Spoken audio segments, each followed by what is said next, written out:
What is going on, people?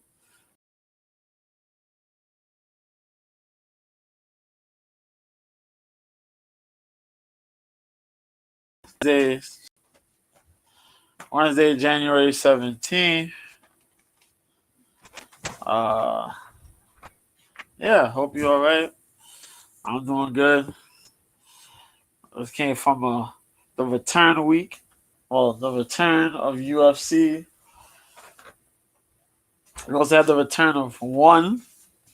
Well, not really a return. We had the Friday fight, so it's the first big event. The fight night, the first fight night of the year for one. Fight night. Was it 17? Yeah. Eventful card took place, man. We got some snow yesterday. It was kind of slippery on the streets for a little bit, but most of it kind of calmed down now. Streets are pretty smooth. The sidewalks you just gotta be careful for, but other than that, it was alright. Yesterday was kind of dangerous. Today was okay though. But I'm good. I hope you're doing good. Doing well. Still kind of hurt though. My team lost. We lost, man. Steelers lost to Buffalo. Was it like 31-17? So, put up a good fight. We got far this season. We got farther than we thought we would. Hopefully next year, we'll see if we do the same. We can learn from this. Tomlin said he's not going nowhere. This will be his last year. Not this season, but next season will be his last season.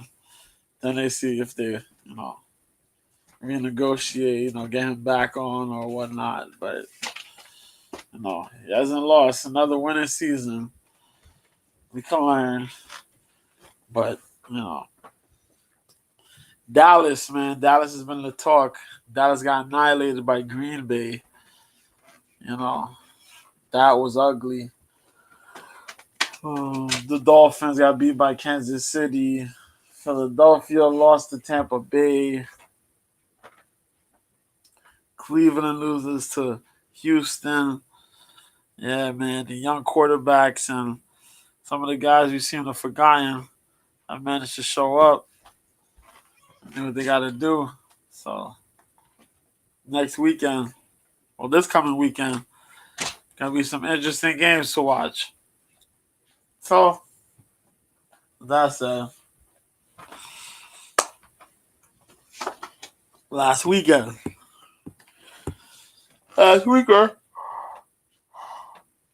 Pardon me. Last weekend, we had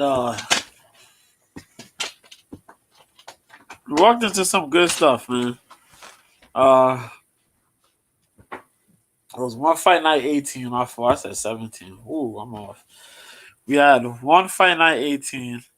We had LFA that I didn't really talk much about. And we had the fight night, UFC fight night. As well as Better BF Smith. So let's get into it. So first, we had one fight night. We're gonna review last week's events and talk about this week's stuff. Okay. So we had one fight night 18. Yasinov versus Tech. Hotech O. There you go. So we had Ibrahim Duayev. Yeah. Ibrahim Dawev. There you go. Versus Mark Abelardo. It was a good fight. Abelardo tried to strike. Pretty much it was Dawev who put on a lot of wrestling. It was pretty much a solid wrestling clinic in this fight. 3 rounds of pretty much solid wrestling. Dawev pretty much showed sambo skills. He did call a little bit of good striking.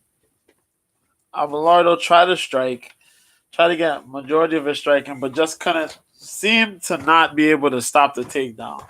He got taken down for the majority, wrestled up. Dawev won. He wins that bantamweight fight there. We had Bubulat Isayev versus Yuri Frakas. This was a good fight. It was a good kickboxing bout between two big dudes in the heavyweight division. I think it's the heavyweight division. Yeah. Bubulat Isayev won. This was pretty much a matter of technique versus pressure. Farkas offered a lot of pressure. He kept stepping forward. He kept trying to throw big shots, eat a lot of shots from Bubulat. Bubulat was able to move. Good footwork, good head movement, got off the center line, threw nice kicks, nice combinations, and seemed to be getting stronger, more cleaner with his shots as the fight continued. Third round, he was throwing a spinning back fist. He had this nasty head kick. A couple really good, clean, powerful shots that he was landing. But even though he was landing these powerful shots, he landed them with a lot of good technique, man. Very smooth, worked behind his jab. Doing nice kicks in the mix as well. I really liked it. I really liked it from the Russian, man. Isayev wins that one. We also had a good fight between Jamal Abdul Latif versus Ji Won Kang. And this one seemed that Latif was going to use his wrestling jiu-jitsu combination to give Quan some problems, but Juan managed to defend the takedown, offer up a couple of shots here and there, made him pay, and then he ran, and because you could throw ground knees to opponent and won. This guy just ran up to Latif pretty much, just ran and hit him. Just hit him with a running knee. Just catches him and then just mashes him with ground and pound and gets the victory. So big props to Kang on his rebound win there. After that, we had Liam Nolan versus Ali Aliyev. This was a crazy fight. Good back and forth action between the two of these guys. Aliyev was using his reach. He was trying to use his reach, throw kicks from a distance, and get technical with it. But Nolan not only was very technical, he was putting on a lot of pressure, man, and just landed real clean combinations between the two. Landed some nasty 2-punch combos, 3-punch combos on the inside. Inside the range of Ali. So Aliyev really couldn't do much. And he was throwing these nasty shots, hit him with these nasty elbows. It was just, man, it started to get real ugly. And Aliyev couldn't really get much of what he wanted to get as the fight kept going, as the fight continued on. Just that Nolan was just more experienced. He looked more hungry. He got the win. A big props to Nolan, because Nolan wasn't having it. Nolan was like, bro, you came in here, you was supposed to look good. Yeah, I got goals, man. So that was their Muay Thai bout at supposed to be 155, but they say 170. But it was a lightweight bout. This mixed martial arts bout here, we had Artem Belak versus Ank Orgo Batarku. There you go, from Mongolia. The Mongolian man versus the Russian man. And this was pretty much the Grinder and Batarku. Because his style is like a lot of wrestling, grappling, short shots. He hits you with short shots. He gets inside, short punches and elbows. He has pretty good mid-range shots, but he does a lot of short-range stuff while mixing in his wrestling, his grappling skills, try to get the submissions. He was doing that for quite a bit, but he kept getting lit up with certain shots from Artem. And Artem managed to do good whenever they broke away and had the space. But he also defended himself pretty well from getting taken down the amount of times that he thought he would. And eventually, it was elbows. Some nasty elbows that eventually put Batarku away. He landed a nasty elbow, dropped Batarku, then he kept trying to throw some more elbows. Batarku wasn't hurt necessarily, not as hurt, but he managed to get up, congratulate the crowd, let them know he'll be back. We gotta wait to see what happens. But good matchup there. We had Sitsong Pinong versus Shakir Al Tekriti. Yeah. Oh boy.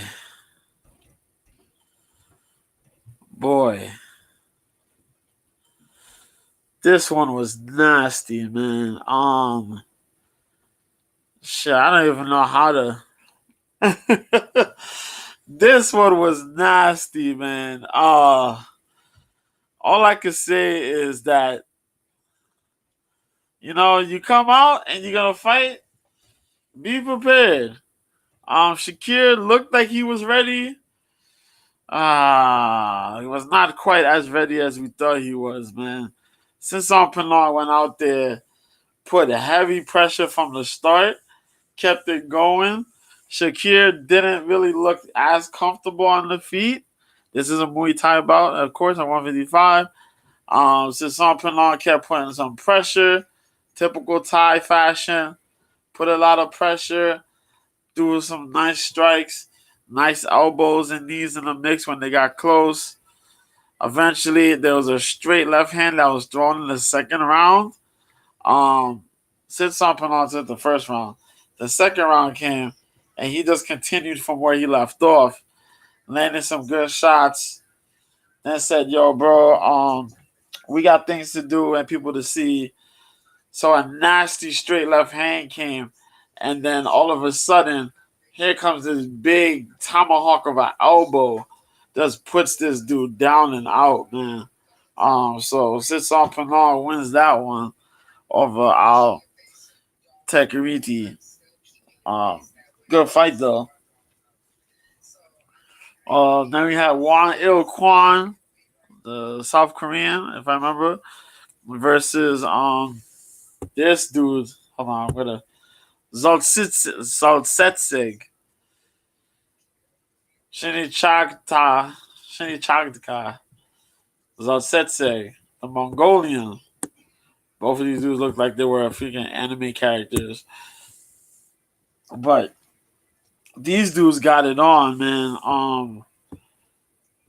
This was a damn good fight. Crazy stand up, crazy striking between two of them. Zoltsetsig trying to look for the big shots. The quitters, the one-hitter quitter type shots, man. Then you had Kwon, who was looking for like the finesse shots, but he carries big power, but it's just that he has such a smaller frame, and he doesn't have the muscles. He doesn't have the muscular build, but power is power, man. And those Korean folks, they generate nasty power, man. We've seen it with Superboy and the Korean Zombie and quite another number of guys. So when he came out there and he put on this dude here, Zoltsetsig, it was like shit. But these dudes were bobbing, good head movement from both guys. good exchanges in the pocket from both guys. Um, Kwan's right hand was money. His jab helped him quite a bit, but a lot of the straight right hand punches, the straight right hand, the hook, just kept catching Zoltsetse.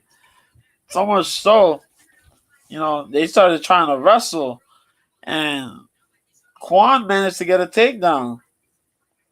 And Kwan used a takedown. He got a good takedown. I think he had one in the first, but definitely in the second. Zoltsetsek tried to use the takedowns, didn't work out. And eventually, Kwan got him down.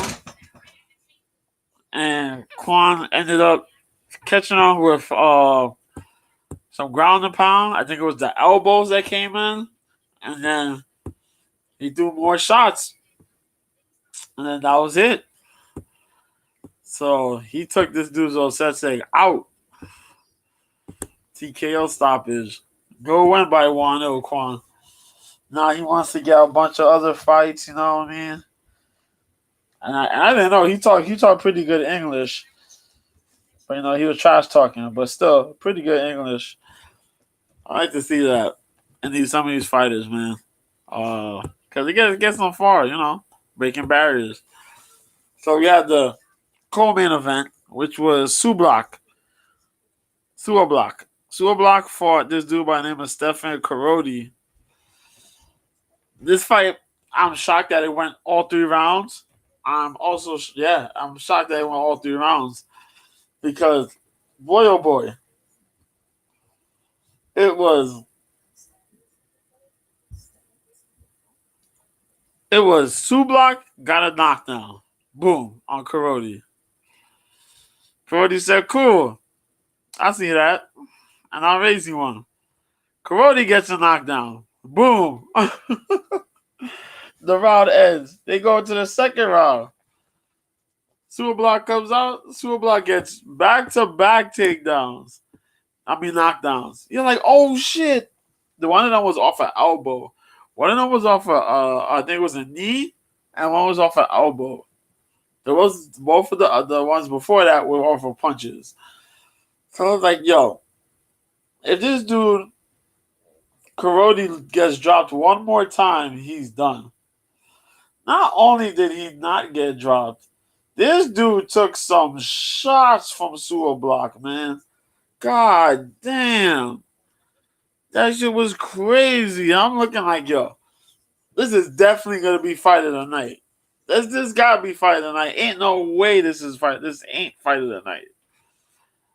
Suablak ends up winning. Karodi looked good. Well, Karodi got dropped. But Karodi's heart was like fantastic because to get dropped like that, knowing it's a four knockdown rule. Is it 4? Yeah. You get dropped and, you can't get back up no more. That's it. This dude's like, yo, fuck that. I'm going to go fight. You know what I mean? Fuck that. And he fought getting hit the way he got hit. So I was like, fuck that. He ate all that. Took it. Was good. Was okay. Like, cool. I managed to continue on. Big props to him. Big props to both of them. I think they got a bonus for that. So. And then the main event there was a straightforward fight. Shamil Gasanov used his wrestling to beat Hotek O. A lot of grappling in this one. This fight, if you're not a fan of the wrestling aspects of mixed martial arts, then you don't watch. That's how I always say it. Well, you know what I mean? Because this dude was out there grappling his head off. He was just grappling straight, looking for the takedown, getting the control. Not really advancing a lot with it, but just getting the control, holding down Tech. And Tech could wrestle, but Tech was just getting out grappled pretty much. So he couldn't really do much. with any position he was in. So I was like, shit, him fuck up. And so that's it. Gasanov won. So that's what's happening. I know we gotta wait till Anatoly Malikin fights Randa the Ritter for the middleweight title. There's a couple other fights that are gonna be on the rise soon. I think we talked about it during the stream, so check out those. And yeah. So then after that, we had the UFC. We had that UFC card the following day. The Fight Night card live at the Apex UFC Vegas 84. Yes, sir. So on this quick, let's get into it. We had 11 fights because we lost one of the fights.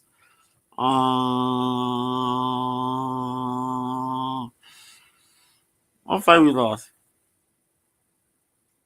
Oh yeah, Nicolau versus Cop because Cop missed weight, so that's what happened. Yeah, so we had 3 performance of the night honors. Marcus McGee won performance of the night. Phil Hawes, Marcus McGee won one. Bruno Ferreira had won a performance, and Jim Miller won a bonus. And Ankalaev did. Ankalaev. There was no fight of the night on it. Just those 4 guys won because they all had finishes. Yeah, so 2 KOs, 1 TKO, and a submission. So let's go. We had Joshua Van versus Felipe Bunes. This was good.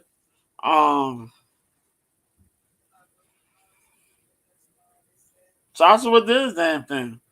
Joshua looked a little slow in the first round.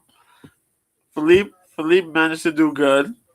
Philippe managed to use his wrestling, get a takedown. Then a couple clean strikes on Van. But, we've watched Van long enough to know if you ain't getting him out the first round, you got problems. And it didn't look like they really had, that Bunes didn't have a real way of getting him down or stopping him unless, he was a really cheat. So they had him there and watched him. He wrestled, he threw the shots down. Van got his rhythm. Van started throwing combinations out there. Round ends. You're like, all right. The must look pretty good. Vance just overwhelms this guy, Bunes, the second round. Overwhelmed him, man. Defended takedown, pushed him away, landed shots to the head, to the body. This was a lot of what he was doing the first round, but he just put on a pace. The pace he just took over the whole pace of the fight. And Bunes couldn't really defend it much. He tried to get hit with nasty shots, some powerful shots from Van. And Van just kept throwing shots and kept moving forward. This dude was trying to get away. He couldn't get away. Van was beating him up. Eventually, Van managed to catch him. Knocked him down, I think it was. Or he took him down. And then just followed up with ground and pound strikes. And my dude just rolled over and said, forget it. You beat me. You did me dirty. Which is always hilarious. Yeah, so the next fight, my fault, guys. We had Nicholas Mota versus Tom Nolan. Nolan was making his debut. Mota was on a losing streak. He was losing some fights, man. He needed this one. I mentioned it last week that he needed this one. They went out there. They threw some feelers. They threw some heat. Tom Nolan had tagged Motor. Tagging him with some good hooks. Some good hooks and straight punches. Try to go in to close the distance. And, man, Motor just made him pay. Hit him with the 1-2. The 1-2 caught flush. Hit him with the jab. Boop. The straight right hand came in. Boom. Crumbles Nolan. Nolan falls. Ground and pound comes onto him. Douche, douche, douche. This dude is out. They stop the fight. Nicholas Moto wins. You can't get mad at nobody but yourself.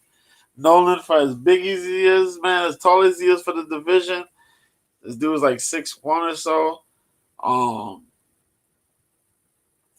155. You come in there, you want to make things different. You want to be a killer. Well, bro, you gotta calm down a little bit, man. You can't just close in like that. And knowing the camp that Motor comes from, Extreme Couture and them dudes, they gotta have them prepared. And sure as hell they did. And boy, oh boy, did Nolan pay for it. So big win for that dude, Motor. John Silva fought Weston Wilson. It was a late notice fight for Silva, I think. Right? Yeah. Short notice fight for Wilson. Silva came in, had one of the longest ring walks in the history of the company. I think it was about a 4-minute ring walk. He walked, he didn't carry nothing, he was just walking real slow. Then he got to the cage, did the whole, sequence thing, then took his time to climb up the ladder. Up to get inside the cage. Then dude started breakdancing, whatever. It was a lot of craziness, man. It's slow stuff. But he got in there. Weston came in. Weston did his little stuff. Then they went out there to fight, and Weston Wilson had only 2 decision losses. No decision wins. He only wins by knockout or technical knockout submission. I said that Weston Wilson, this fight was not going the distance. Whatever Weston Wilson, whether he was going to win or lose, this fight was going to be exciting. Weston Wilson lost in the first round. No, I want to tell you why that's crazy. Because this dude, John Silva, is a serial killer. He went out there, he tried to give this dude a handshake. That didn't happen. He wanted to be nice. That didn't happen. This dude pretty much landed every right hook, left hand combo that he was throwing. Weston didn't even have his hands up. Weston was standing there confused, dazed and confused. Every left hook thrown, every right hook thrown, boom. Straight left hand. Boom. Boof. Boom. Boosh. Boom. Like, what the hell? Dogged Weston Wilson, man. Got up on him, punched him a little bit, elbowed him a little bit. I'm like, what's wrong with this dude, man? Then freaking, what was I going to say? Oh.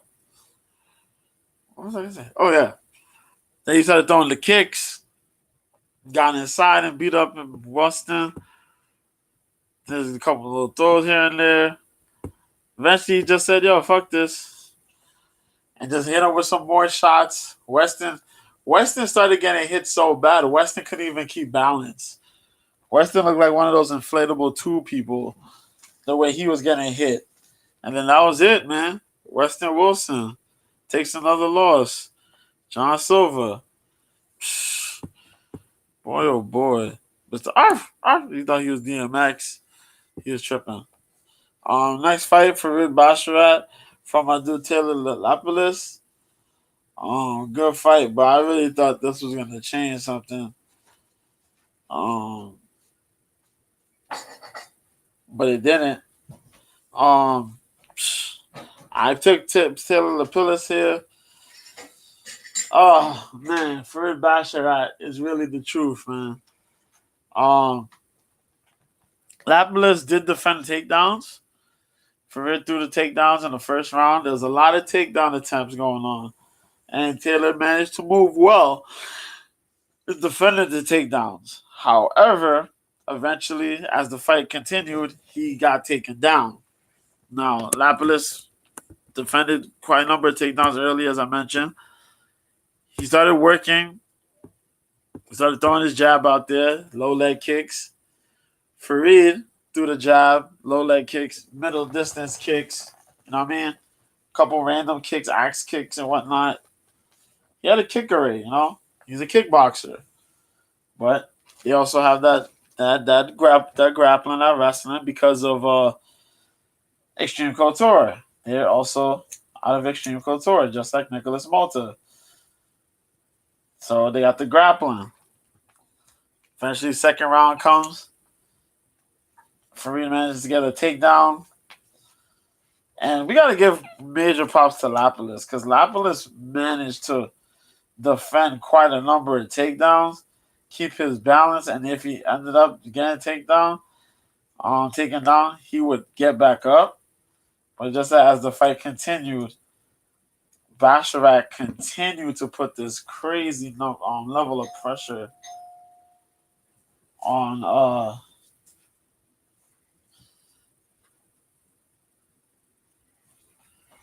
a crazy level of pressure on this dude.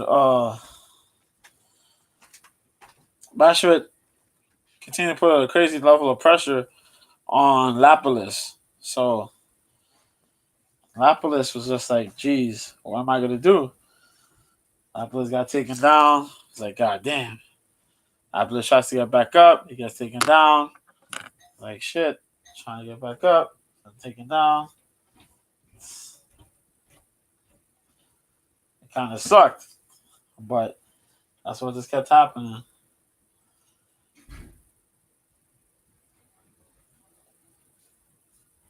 So,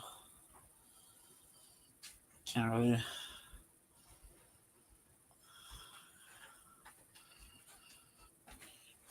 argue with that. Can't argue with that. And what was I say? Oh, yeah. So that kept happening. Same motion, same movement kept going on. The takedowns, the ground and pound. Basharat just outworking Lapilis. Lapilis had the good positions, but he just didn't throw enough. That's what ended up happening. He just didn't really throw enough shots. It was kind of upsetting. A little bit.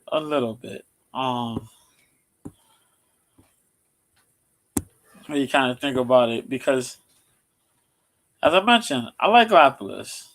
I like this dude. So I just didn't understand why.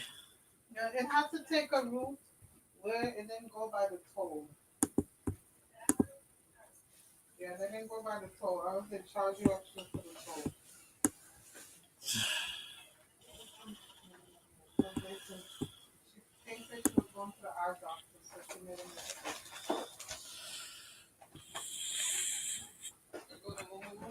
So yeah, she thought she was going to the eye doctor. So yeah. She don't need it. She have one here. So, Farid shot for 16 takedowns. Only got 5. Why you didn't keep it? So the strikes were kind of close. The striking, yeah, the number of strikes thrown and landed were close. It was just that the takedowns were the big difference in the fight. Sunday evening. So that's No, what. Sunday evening stay with my family. We're having an appointment at 8 something Monday morning. So that's what happened there. Um,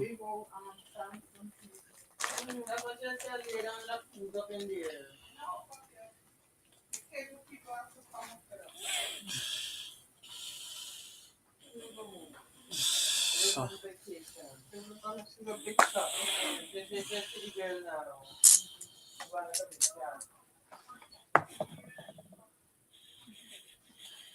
You want to come see Noel? You want to come stay with us on a Sunday? You want to come see Noel? Musician night. She's gonna come over here. She's gonna start complaining. See how much you want to play? Yeah, that's how you do that. I do this 24 hours. You know that? I got no plastic is bigger. Only like the plastic is the action silly. What did he say when it's you? He said if I change up, because when he said he said something new, he's like, oh, you change up. Mom, you changing up the place. Mom, change up the space. Big one. And that's all. Oh, you sleeping? I like when you get the boy sleep. Yeah, you know, she had a long day at work, and the mother going to go sleep. One long day at work. She don't do nothing long day at work. That's cool. That's what. She got in her bed. Uh-huh. Yeah, that's the Etna ones on the list. Yeah, the Etnas, but you no longer have Etna.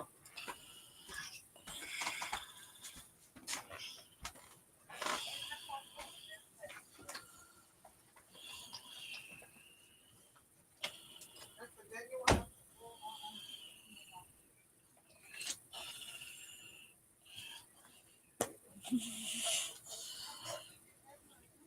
sure.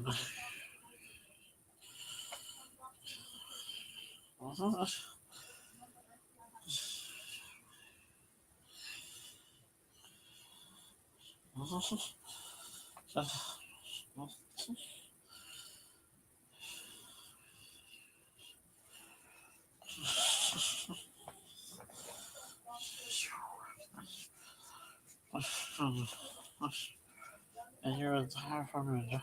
That's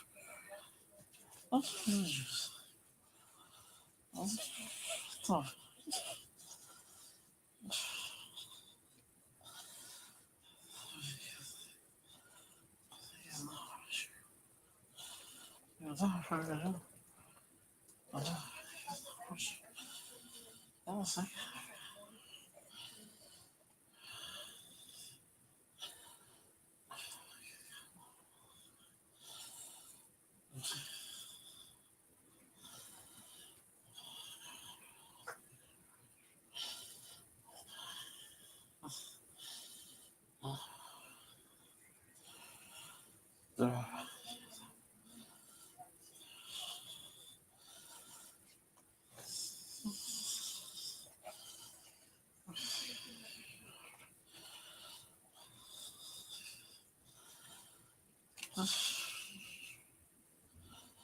Hey.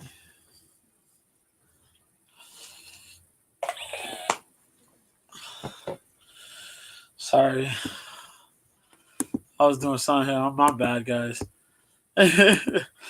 So, yeah, Basharat ended up being Lapilus. Big win, biggest win for Basharat so far in his UFC run here. Probably the biggest win for he got probably in his career. So we have Marcus McGee versus Gaston Bolanos. Boy, oh boy, this was a good fight. This was a good fight. This was the type of fight I expected. And shit, man. Put some respect on Marcus McGee's name, boy. Oh, jeez. Marcus McGee went out here for Gaston. Now, Gaston, I mentioned kickboxing. He's known through the kickboxing world, you know what I mean? Muay Thai realm. You know, he came out there, and these guys were throwing tit for tat, tit for tat. Gaston looking for the big, some big shots. He was trying to throw the Superman punches, or did he throw Superman punches? No, I think did. He try? No, I think that was it him? Yeah, he did try. McGee tried. He kind of tried. There was some knees thrown, some big kicks thrown. Um, Gaston tried to put the kickboxing on McGee. McGee turned this somewhat into an MMA fight, and then said, "You know what? I'm gonna do some sick shit." And Marcus McGee went and had this as an MMA fight. Turned this MMA fight into a boxing bout, and then turned this into a kickboxing bout, and ruled on Gaston Bolanos. Like, you know how it's easy to get into an MMA fight because, you got to challenge Gaston's takedown defense because Gaston's a kickboxer. Primarily is a striker. So everything is on the feet. So you look for the takedowns. But this man switched it up, took away the kicking, took away Bolanos' kicking, forced Bolanos to throw a fist. McGee got the advantage on him. Landed some good combinations. Some smooth boxing came out from McGee. McGee's footwork and McGee's just awareness were pretty on point. He avoided some good kicks going towards the head. He avoided some of Gaston's little tricky movements and tricky setups. Nullified a lot of that. Then went and in the second round did the same. This time he was putting a little bit more pressure on Bolanos, and he caught Bolanos. I think it was Bolanos threw something? He faked. Oh yeah, he threw like a jab, kind of faked it, and then threw a big overhand right. Hit Bolanos, caught Bolanos. Bolanos dropped. Bolanos tried to get back up. This dude continued to fight, continued to throw punches. I said, "Yo, I'm gonna start throwing kicks." He threw the kicks out. Hit him with a spinning heel kick. Spinning back kick. Boom. Caught Bolanos. Hit Bolanos again. Boom. Bolanos leans towards the cage. He's knocked. He's starting to lose his senses. He's not quite out, but he's like rocked bad. He was getting lit up bad the end of the sequence. And then they stopped it. They stopped the fight. And that was it. My dude, man. My dude, Marcus McGee.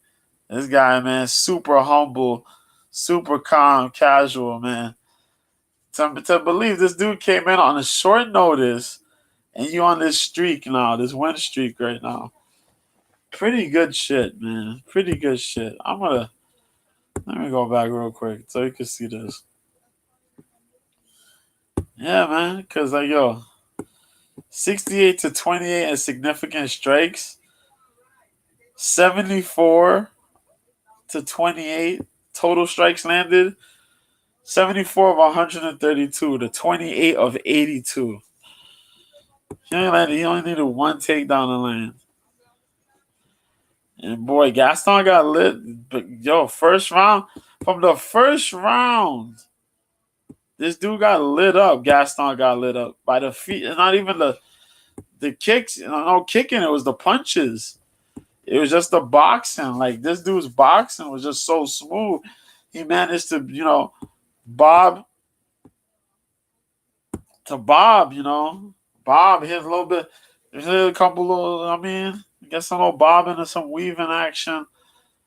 Just moving out of the punches, getting his head off the center line and throwing some really good combinations. Countering Gaston. That was some really nifty shit right there. Tell you, it's not quite easy to beat up Gaston on the feet, but he got that joint done. Quite impressed. Gaston's no slouch. But yeah. Then we had Preston Parsons versus Matthew Summelsberger. And this fight was a good fight. It only sucks if, you know what I mean, you're a Matthew Summelsberger fan, man, because you didn't want to see what happened to Summelsberger happen to Summelsberger. But god damn, man. This was pretty messed up, man. Damn. What can I say? You're looking at this fight, you're like, shit, man. Unanimous decision first off went to Preston Parsons. Preston landed 7 of 11 takedowns. 7 of 11 to get 6.5 minutes of control time. Yeah, 6.5 minutes of control time.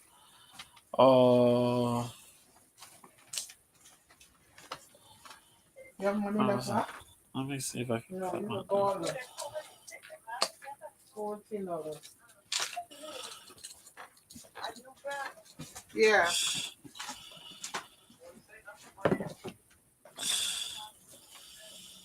No, you have to get the listen to me. When you go to your doctor will choose.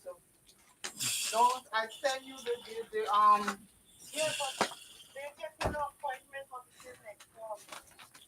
No, when you go to the clinic, you can't go to the clinic and tell them.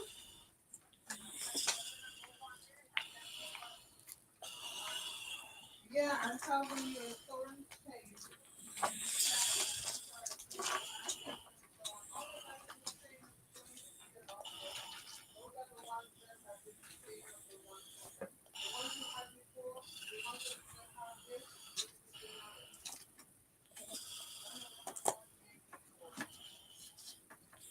Those people are silly.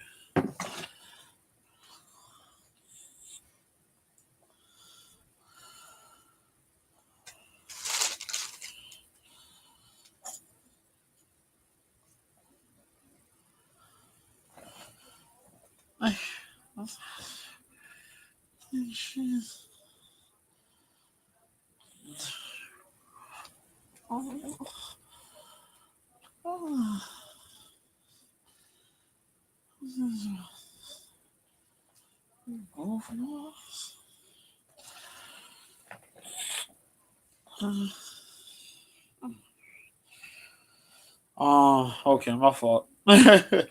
Yeah, so President Parsons, right? Cause I'm here fumbling with other stuff here, but yeah, Preston Parsons, right? So Preston Parsons pretty much got out here, 7-11 takedowns, 6.5 minutes of control time, pummeled up on Semmelsberger. Semmelsberger couldn't really get a lot of his best strikes off. Couldn't get that straight right hand off, which if you know Semmelsberger, if he hits you with that straight right hand, is problems.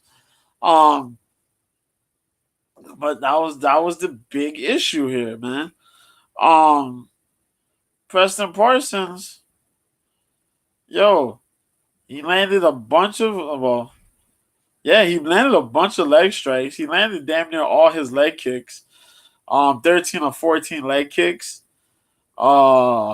Not much ground, but he landed a lot of strikes in total, pretty much. 25 or 62 to the head. Um 9 of 11 to the body, 13 or 14 to the leg.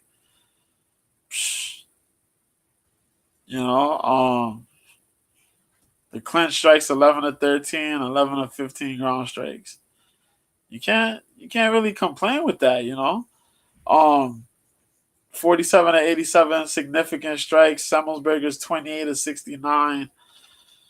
Bruh, it's bad, man. And then when you think about it, significant strikes was 47 to 87 for Preston. but his total strikes were 116 landed of 165. To Matthew Semmelsberger, who threw 77 total strikes and only landed 33. That is bad.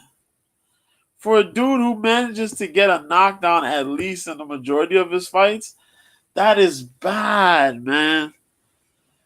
Semmelsberger just looked bad, and he talked about he changed camps.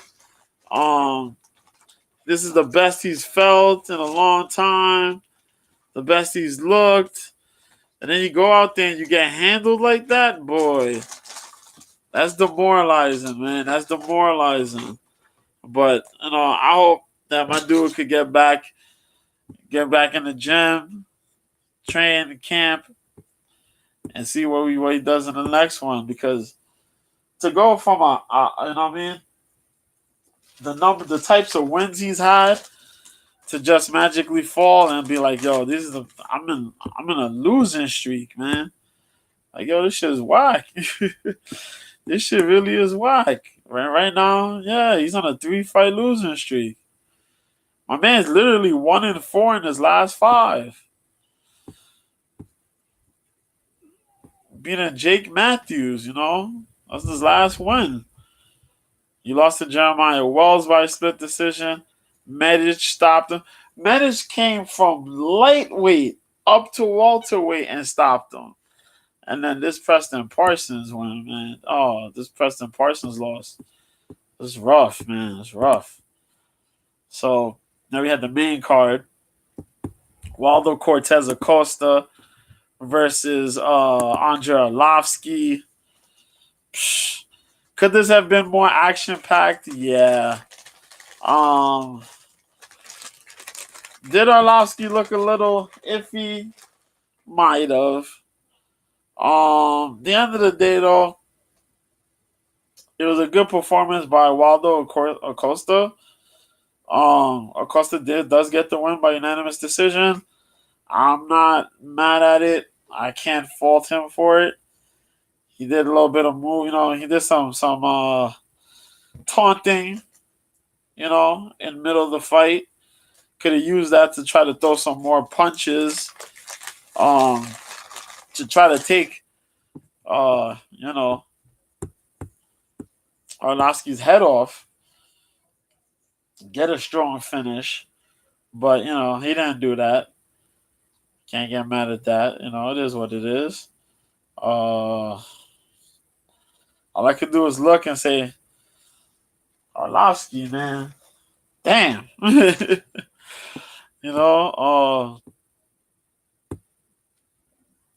It just comes down to more impactful strikes, and that's what it is.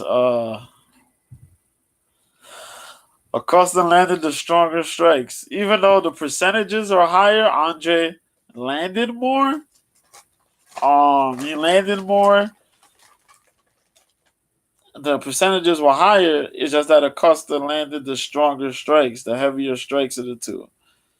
And, Arlovsky's going to look at that shit and go, what the fuck? Because he probably could have done a lot better.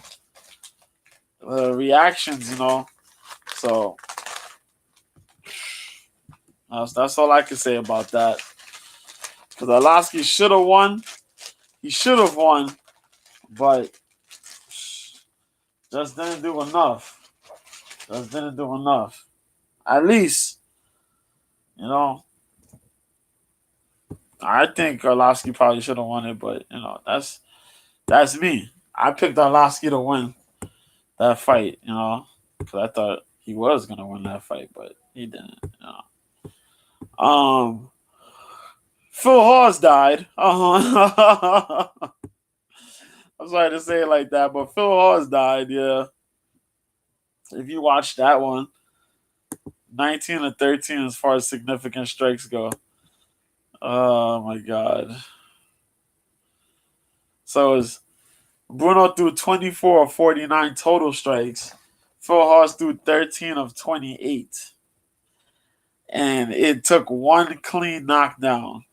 One clean. Yeah, one clean knockdown. And then a follow up.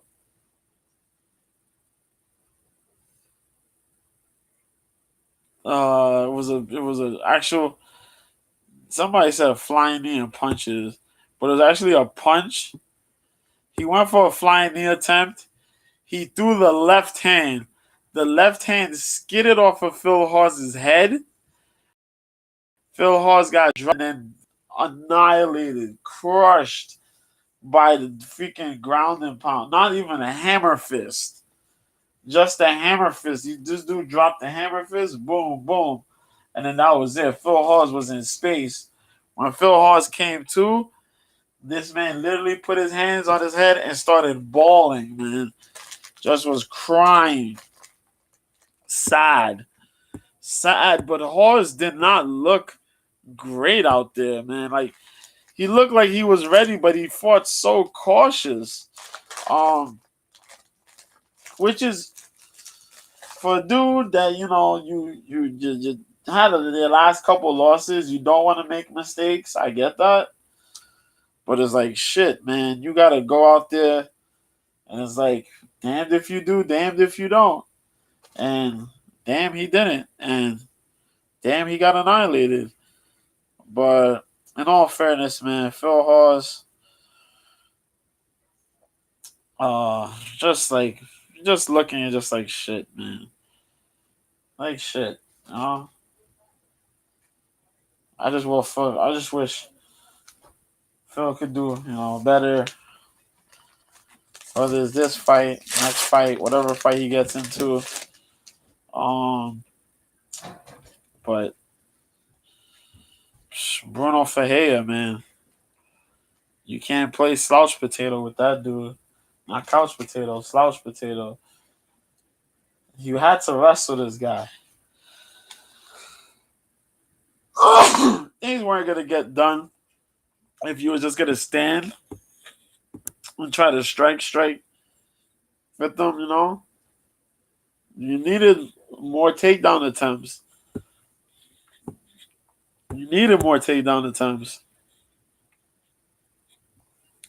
Phil only went for one.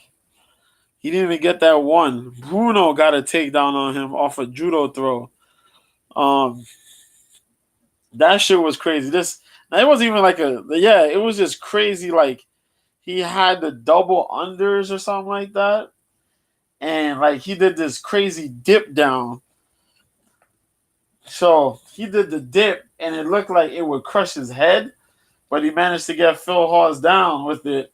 He tried it a second time, and that shit, I almost thought he was going to break his neck, but he didn't.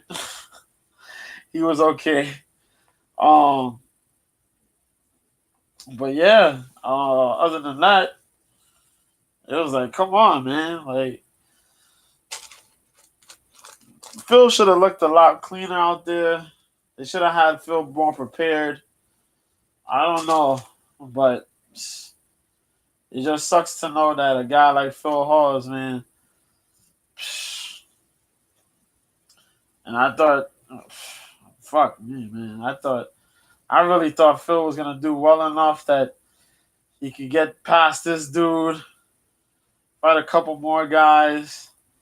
Cause I really wanted to see him fight Bo Nickel, man. I thought it was gonna be Phil Hawes, Bo Nickel. Cause that's a matchup I would have liked to see for a guy like Bo. Because, Bo's a big time wrestler. Phil Hawes is a pretty solid wrestler himself. Just to make that matchup for the middleweight division. And I feel like stylistically it would have made sense, but fuck that if you can't even stop Bruno. You know what I mean? You let Bruno take you down, man. What goddamn wrestling skills Bruno got? You let Bruno take you down. Fucking crazy. You're the bigger guy compared to Bruno. But Bruno got the win. Big props to Bruno. Mario Batista got a win against Ricky Simon. That was crazy. Good fight, but I don't know what the hell's going on with Ricky Simon, man. She done got hustled. Hold on.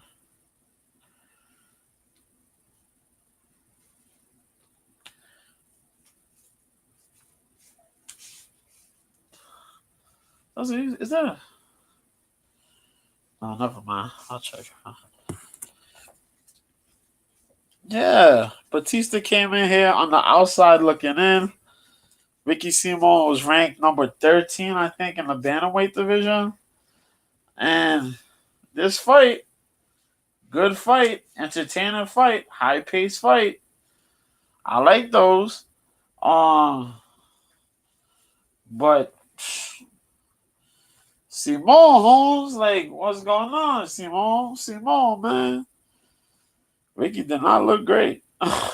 Ricky looked good, but then he kind of faded. Some good strikes were thrown between these two.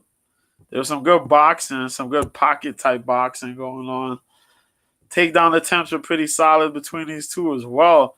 But it's just weird, man. It's so weird that Vicky Simon, he's more known as the wrestler, right?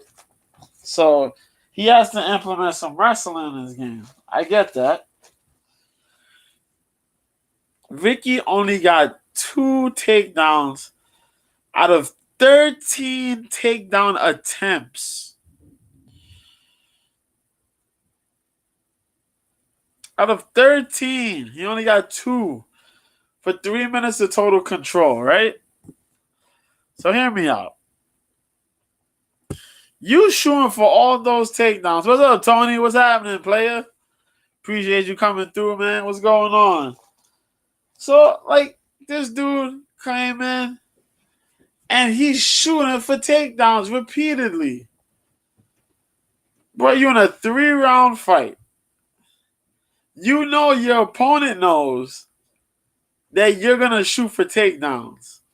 You got to make these takedowns count. If you, in your brain, in your mind, you got to look and say, hey, I'm going to shoot for takedowns. I got these number of rounds. I'm going to shoot for these number of takedowns. If I can't get that number in each round, then forget it. And I'm going to go for whatever other option I got. Ricky went for the takedowns, and the takedowns weren't happening, but he spent too much time on the takedowns. Mario Batista said, yo, I don't give a damn. Shoot all you want. I'm going to defend these takedowns, and I'm going to make you pay for every takedown attempt that you try to shoot at me. And that's what happened. Dog, Ricky Simon threw 115 strikes and landed 52. Mario Batista threw 276 strikes and landed 118 of them. Okay? Okay? The first round is significant strikes.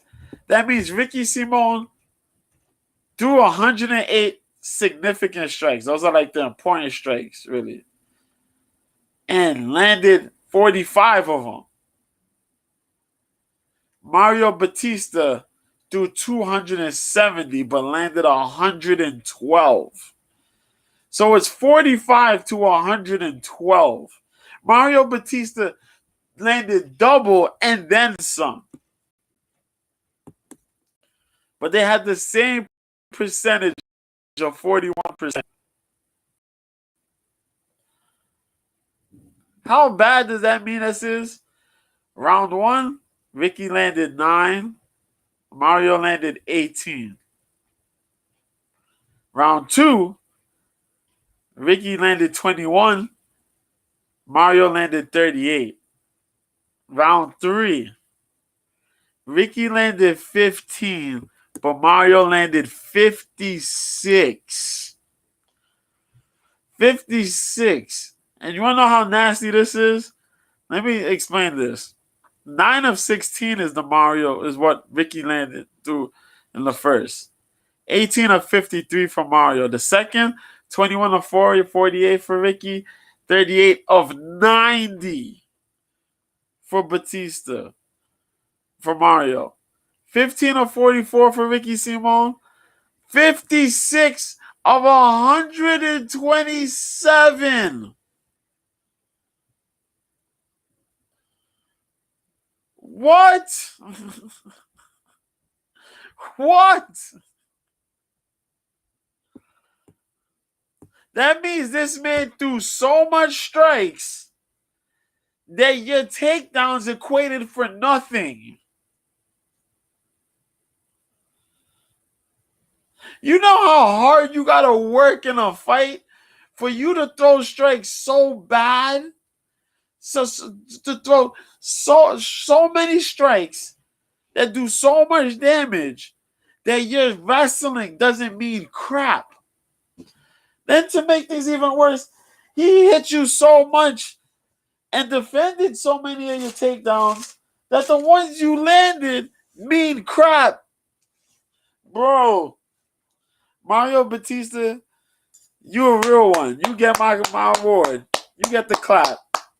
There you go. The appreciative clap, round of applause. You get that.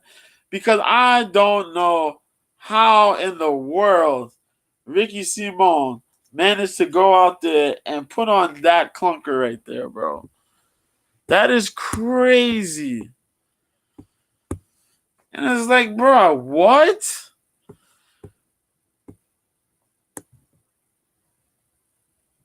Ricky is 31 years old. You fought Yadong Song and got the same treatment when you fought the last time. How the hell are you going to go into fighting this dude now and thinking that the same thing wasn't going to happen again? He did the same thing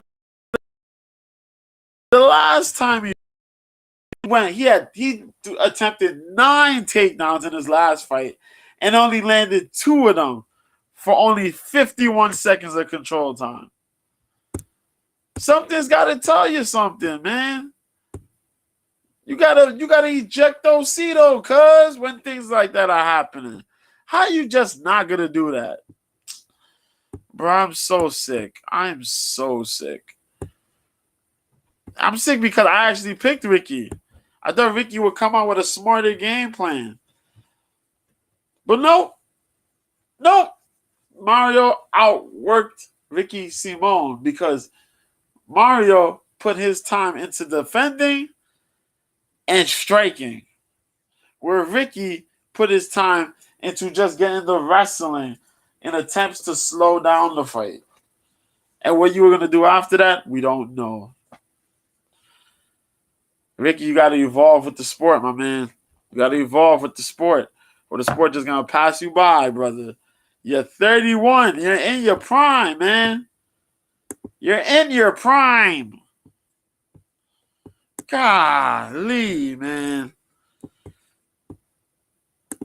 And Mario probably in the rankings right now. If I check right now, he probably there. Let me see. Let me pull up real quick. I'm gonna pull up. Let me pull up.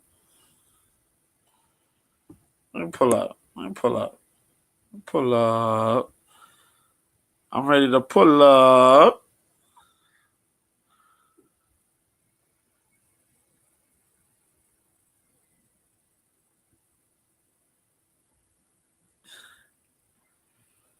No, they didn't change this. No.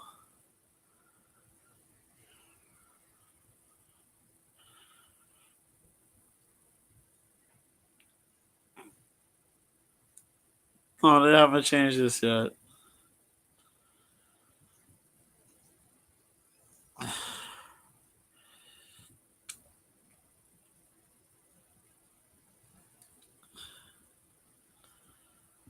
How have they changed this? No. Yeah, they switched this whole shit up. But I gotta check next week now. I'll check next week. But yeah, that shit crazy. That's fucking insane, man. So, Ricky, I know about you, Ricky.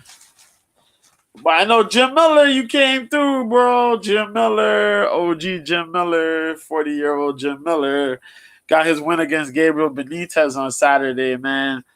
And so Jim Miller went out there and fought Gabriel Benitez. These dudes boxed. Ooh, they boxed. And it seems that Benitez still has some of these damn problems. Not as bad as he used to, but in engaging shot for shot, yeah, he kind of does. But his output was out there, though. He threw a lot more, but they landed. But Jim Miller landed better. It's crazy because they both landed equally 80 significant strikes. It's just that, check this out. Jim Miller threw 96.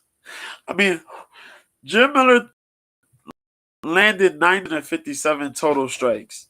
Gabriel Benitez landed 84 of 188. They both landed 80%, though. 80. Jim Miller landed 80 of 140, which is 57%. Gabriel Benitez landed 80 of 182, which is 43%. Miller got 2 takedowns there, though. And, I do manage to get the 3rd round finish. But it was just that Miller was out there. Miller mixed it up on the feet. He got the takedowns. Round 3, he got that necessary takedown. Benitez landed a lot better. He landed some good.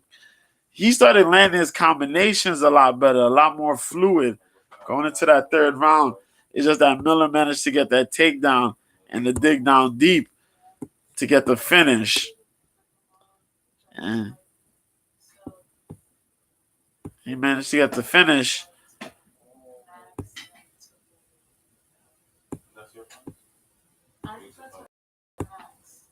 And he got the and submitted Gabriel Benitez. It was good to see Cain Velasquez out there. He is in Benitez's corner. You know what I mean? But yeah, Benitez took the L there. Don't know if we see Gabriel Benitez in the UFC, man, again. Benitez has been in this organization for some years, man. Coming in like what 2014. Yeah, he was in here in 2014. He was in the Ultimate Fighter Latin America. Then he made like his official debut in November of 2014. He's had all these fights, man. All these fights. 14 fights in the UFC. So, damn near 10-year stretch. So, if Benitez ends up, being cut or whatever, Godspeed to him. He was a hell of a fighter. Tough hombre, man. Tough customer. But sometimes too go, left his chin out there, and sometimes he gets caught by, the submissions, but you leave your chin out there. You want to go on your shield. Go on your shield, man. And then we had Mega Man Goliath, Johnny Walker. This fight ended in round 2. A lot of feelers were going on in this fight.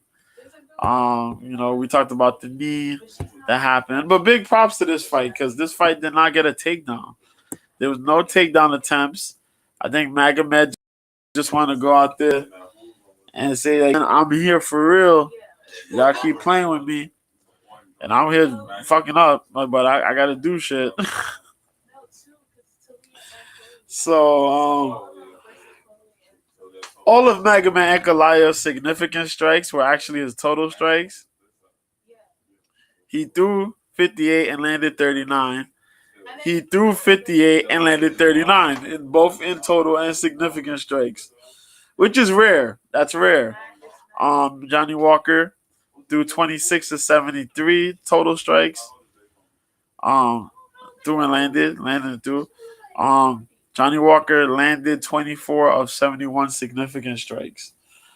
But that's what it was pretty much, man. And it was just the slight edges. The first round was close. Magomed took it. The second round, though, was just a lot more of just the good jab in boxing, pretty much. Ankalaev doesn't have, he has a pretty good reach, but not as long as Johnny Walker, but his fundamentals are a lot more tighter. So they work a lot more better. Or Johnny, he got to do the explosive thing, and he could work patiently, but sometimes, he gets caught slacking too. So with Walker just got caught. Walker gets hit, 1-2s, couple 1-2s, some good leg kicks. Gets boxed up, pop. He fell, tried backwards, tried to get back up. Ankalaev comes through out of nowhere with this howler of an uppercut to a grounded Johnny Walker and breaks that man's nose. Oh my God. Magomed Ankalaev wins. Flawless victory. Yeah, so now he's just calling out the winner. And that was pretty cool. Then we had the boxing card, which was pretty good.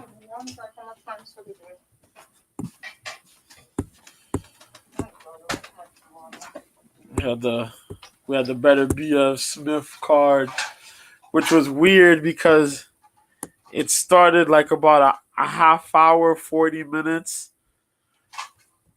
after the time that it was supposed to really start. The prelims you could have caught, the prelims were pretty good. There were a lot of finishes. Yeah. The Moreno Fendero fight, you could watch that one. That was the super middleweight fight. And Mehmet Unal, that fight too you could catch. That was pretty cool. Who's it? Iman Katev. He got a second round finish for the NABF light heavyweight title against this dude by the name of Mikhail Ludwizak. That was pretty cool. Jason Maloney and Saul Sanchez probably had the craziest fight so far in this year. It'll probably go down as one of the top 10 12-round fights probably for this year, I think. Maloney was defending his WBO World Bantamweight title against Saul Sanchez. 12 rounds of pandemonium. Originally, when I was watching this, when we were actually watching this, because I put this on for the stream gang on OK Live, the squad. No, the stream gang. The stream gang. Squad is the Periscope. Yeah, but Maloney, we got into like the 11th and 12th round. There you go. These dudes were boxed, but to catch this from the first round, this fight, if you're gonna go back and watch a fight, watch that fight. Cause Jason Maloney could box, but that motherfucker got a chin and some heart on him, boy. But Saul Sanchez, yeah, he's one. He's on one. He's on one for real. I like this dude. Saul Sanchez, 20-3, man. we gotta get a rematch. We gotta see a rematch between those two. I think we will. It was a majority decision. Yep. And Maloney 27-2. Mayhem Maloney. Yeah. We gotta see a rematch. This was too freaking ill of a fight, man. Yeah. Yeah, man. I mean,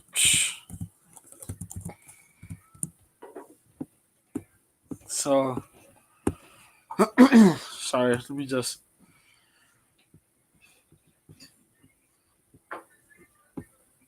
oh,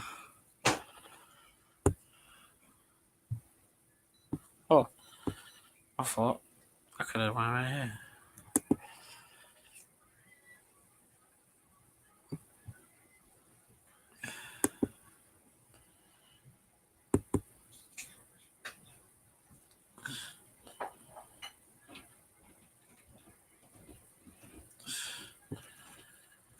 Sorry, forget it. I'm not gonna do all that then. But yeah, where we had Christian and Billy fought Rohan Murdoch, WBA Intercontinental and WBC Continental America's Super Middleweight titles. Rohan Murdoch is the same way. Rohan Murdoch, man, that's a tough. That dude got a chin. But man, oh man, did he take punishment. This fight only lasted 6 rounds. Yeah, that dude took over nearly 200 power punches in general. Power punches. He took over 200 punches in total. Probably 200, about 200, no, more than 250 punches. And 190 of those were power punches. This dude probably had to be pissing blood after this fight.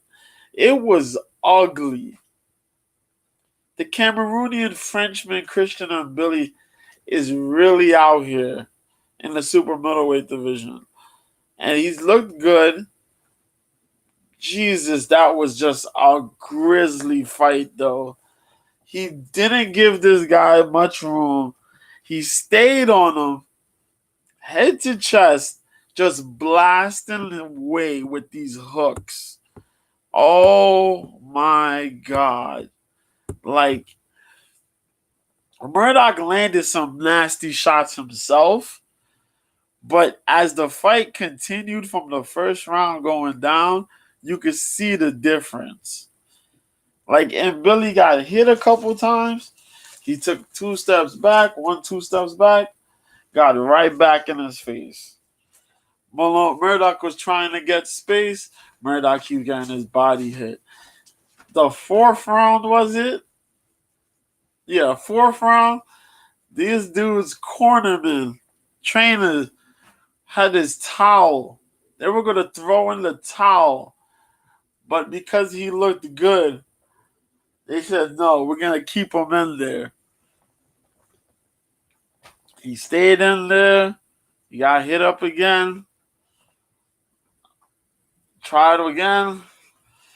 They said, nah, we're not going to pull him out no more. We're not going to have him in there no more. We're going to stop the fight. It got to the point where this dude was trying to defend it. He couldn't even protect himself. He was just getting rocked to the head, rocked to the body, rocked to the body.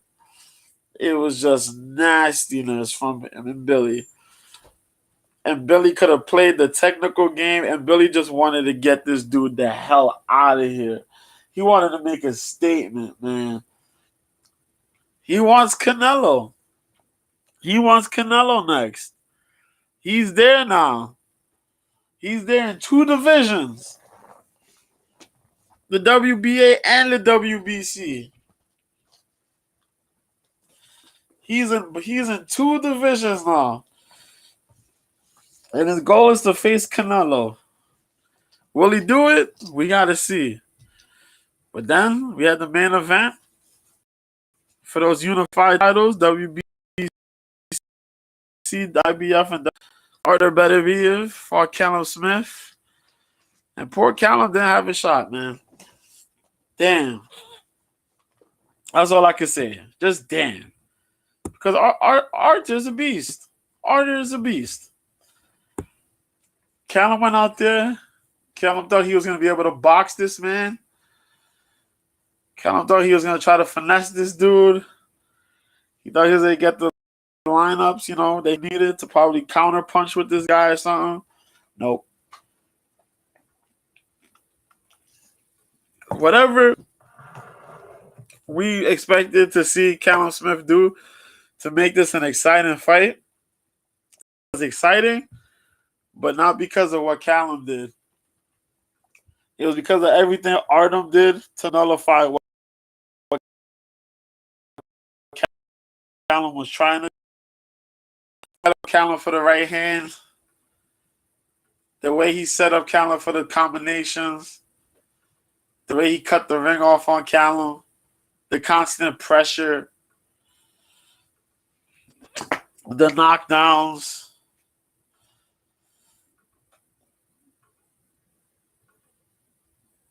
The fact that he punched Callum Smith right in the neck. That shit was crazy. He hit this man with like an uppercut to the neck. Like he wanted to chit and he just caught him like right in his neck. Oh my God. This shit was not fair. It was not fair. And then Callum, Callum put on a good performance, but Callum ain't retired, man. That sucks. Cause he still got time. You got time to be great still, man. It's not like he's old. So I don't understand. Dude 33. Dude 33. But BF is damn near 40 years old. You don't hear Arthur Beterbiev talking about, I'm going to retire. Arthur's looking to continue he wants to lock up, become undisputed, and see if he can move up the ladder. Can't talk about, I wanted to get the titles. I might retire. Alright. Don't retire.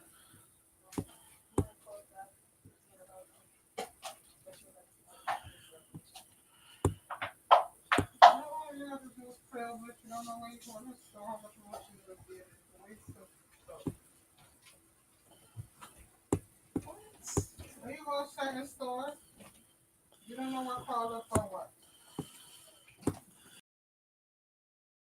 And for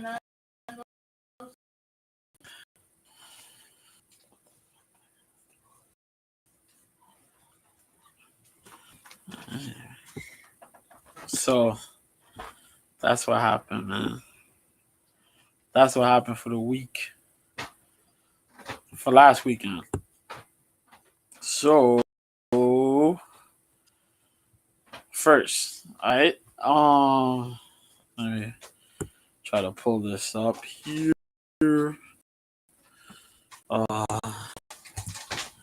They announced it. I think it was yesterday. Yeah, they announced it.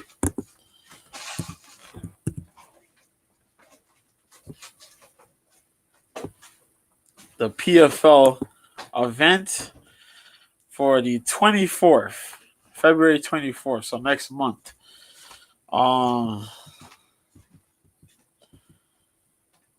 In Saudi Arabia,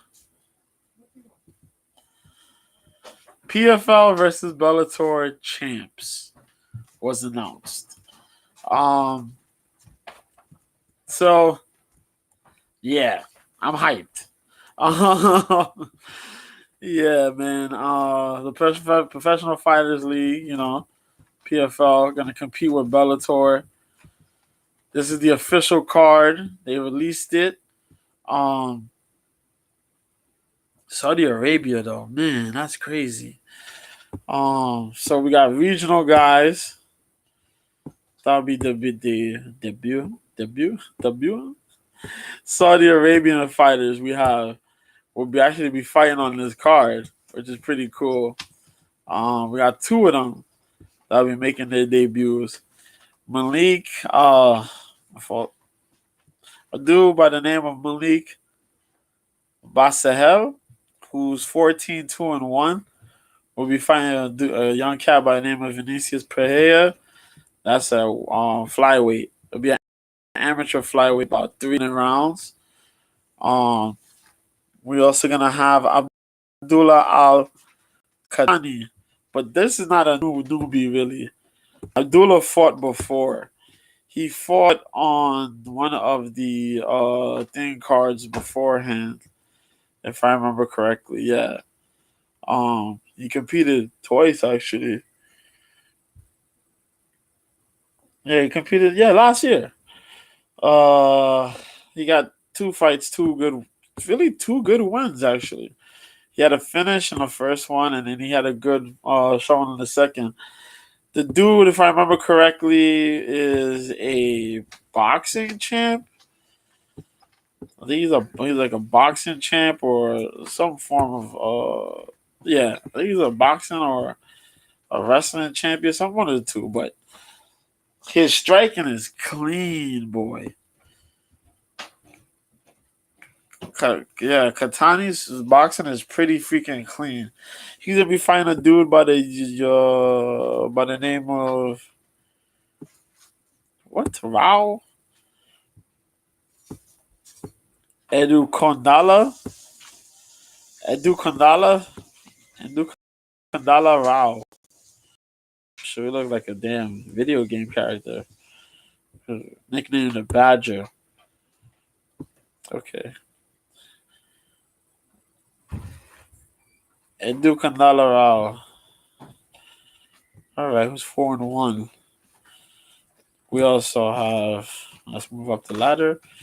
Clarissa Shields is going to return. You know Clarissa Shields, the undisputed champion in the middleweight division. She'll be fighting a girl who's 1-2 by the name of Kelsey DeSantis. She's from MMA Masters. She trains in the same gym that Kobe Covington trains in. She had 2 pro losses, but her last fight was a win against Kathleen Nelson. Okay. She actually stopped Kathleen by TKO. Her first 2 losses were by decision, but she has 3 wins in the amateurs, though. 2 ref stoppages and a decision as an amateur. Oh my gosh, she was supposed to fight Fallon Fox back in 2013. God damn, though. So she started her career in 2009. She had a fight every year. In 2013, she was supposed to fight Fallon Fox. That didn't work out. She fought somebody named Alana Jones. Oh, I know her. Yeah, I know Alana Jones. Okay. Yeah. Yeah. Hands of Stone. Yeah, that's just throwback. She's throwback. Yeah. Yeah, she's throwback. That's the thing. I don't know that Atlanta Jones name though. But she came back in 2003. She spent the whole decade out the game. Fuck. Amanda Bell be still fighting. The thing is that Amanda Bell is out here fighting still. That's crazy.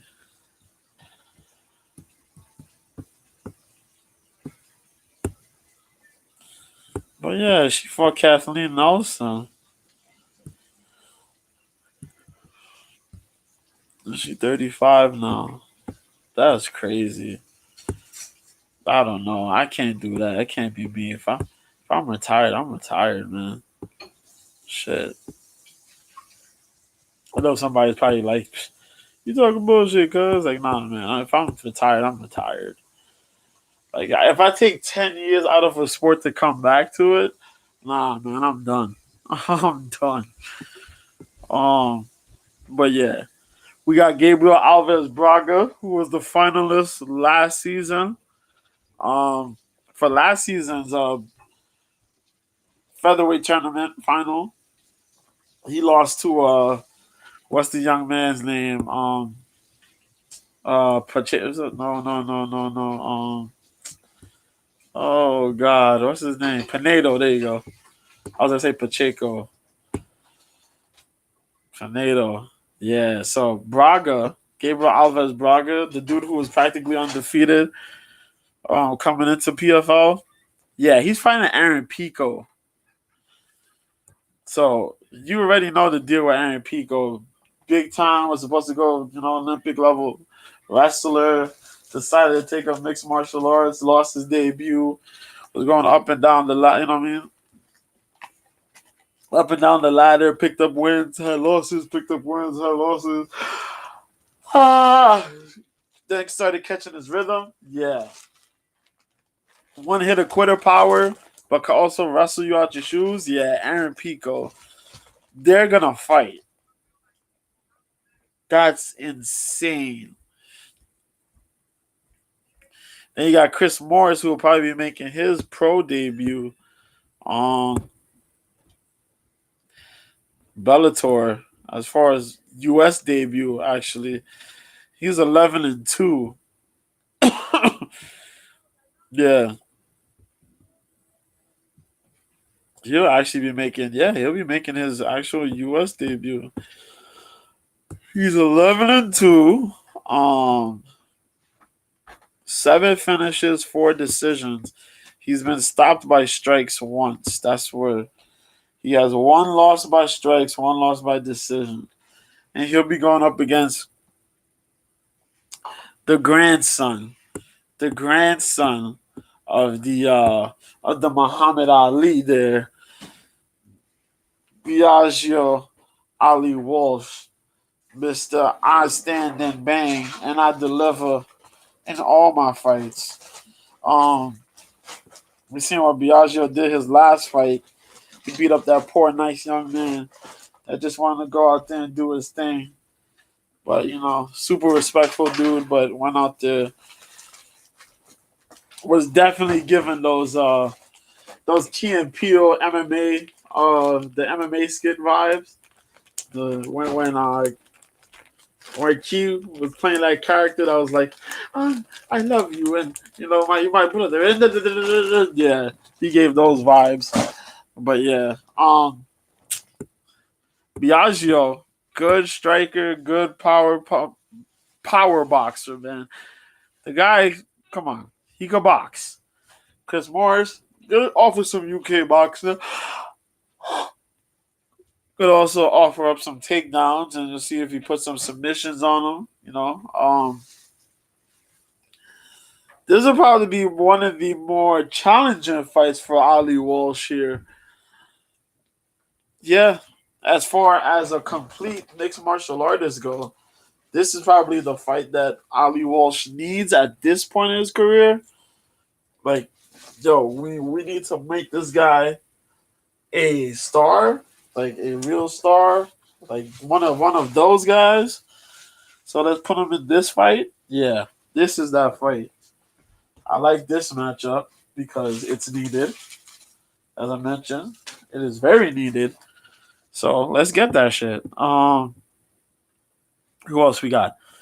Clay Collard, AJ McKee. I seen this one. That's gonna be freaking insane. McKee being the former featherweight champ, a pretty solid fighter in general. One of the best guys Bellator has. Bellator has had. He's in existence. You know what I mean? He's one of the best guys outside the UFC.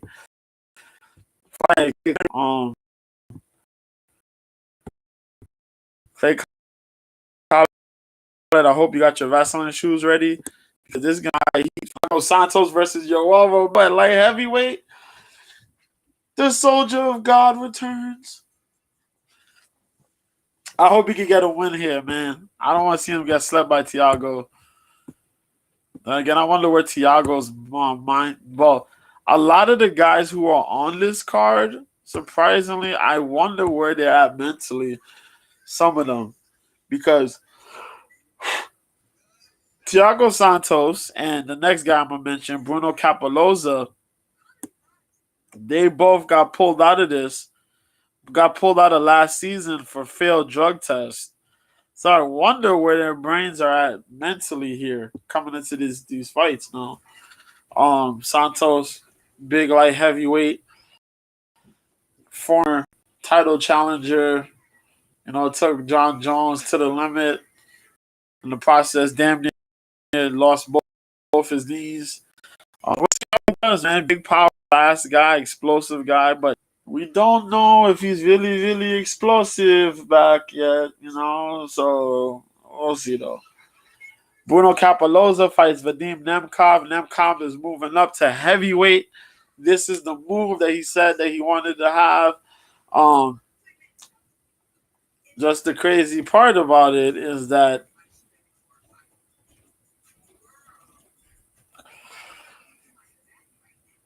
Vadim Nemkov is your light heavyweight champion. So it's just kind of crazy. Vadim Nemkov is your your light heavyweight champion. What are we doing? So I guess to entertain the Johnny Eblen talk, yeah, Vadim moving up to heavyweight. We'll see what happens. He's gonna fight Bruno Capoloza. Capoloza is a fast dude. He's like the Vitor Belfort of the heavyweight division.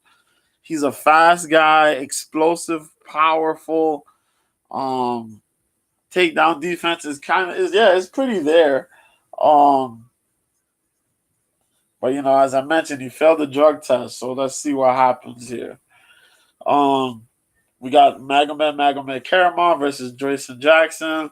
Magomed Karamov just won this joint to become the champ. Jason Jackson just beat up the undefeated Yaroslav Abasov. Still can't believe that happened. Pure pandemonium. Still jaw drop confusion.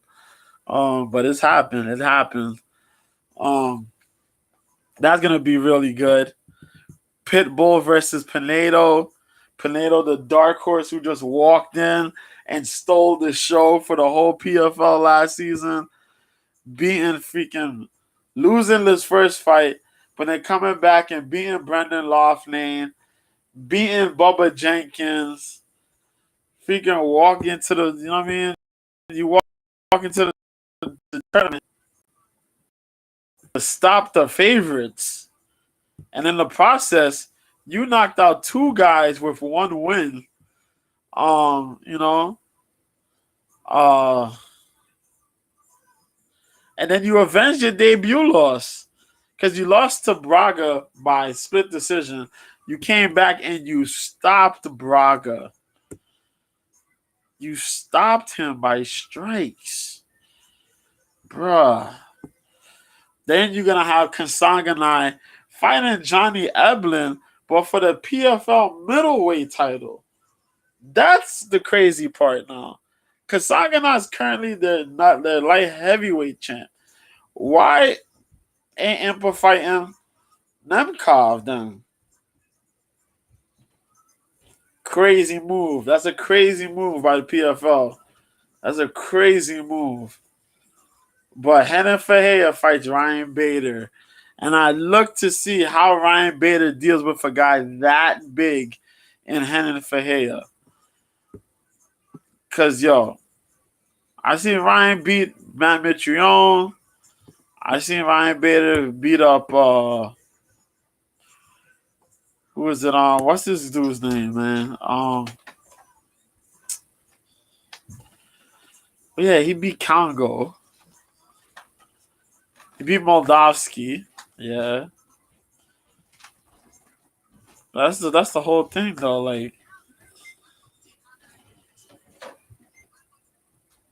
yeah.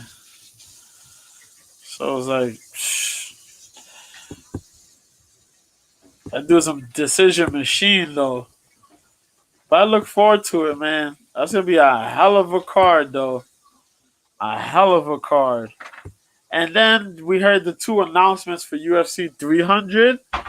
I told y'all so far. I said I'd keep y'all up to date on what's gonna go on in UFC 300.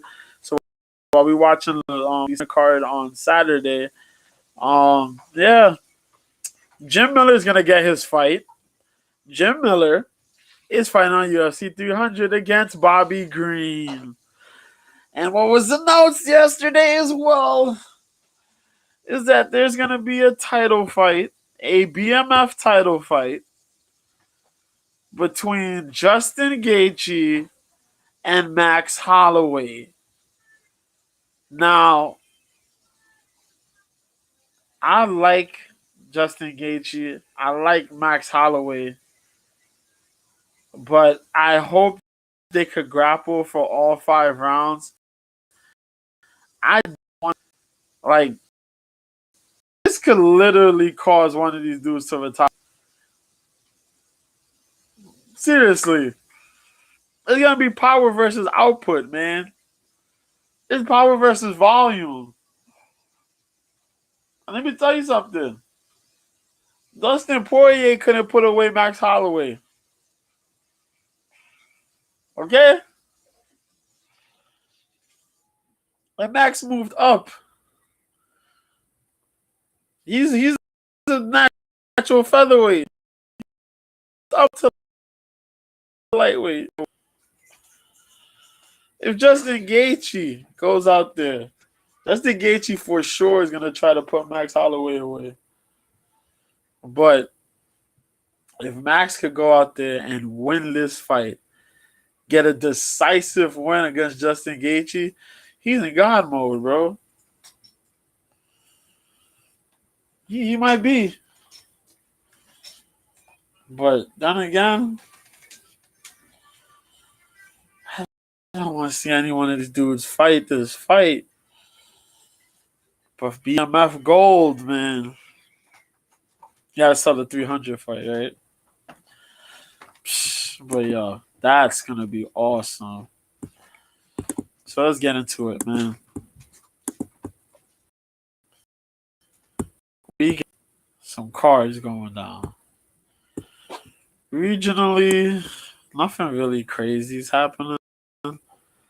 Oscar Combat, if you're trying to catch that. Beltran versus Hernandez. Eh? You want some saltfish with calendar?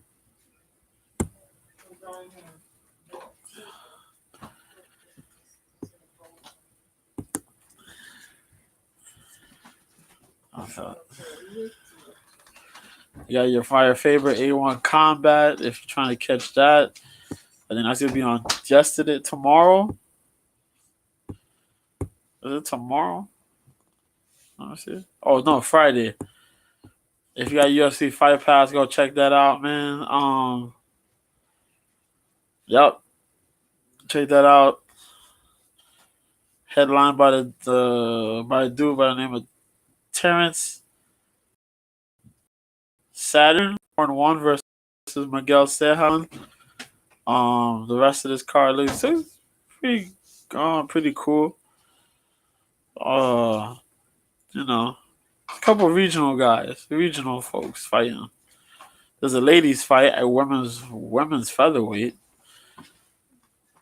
Check this out, man. Check this out. It's a Faber promoted Faber's promotion. Go check it out on Friday. I'll probably check it out Friday, depending.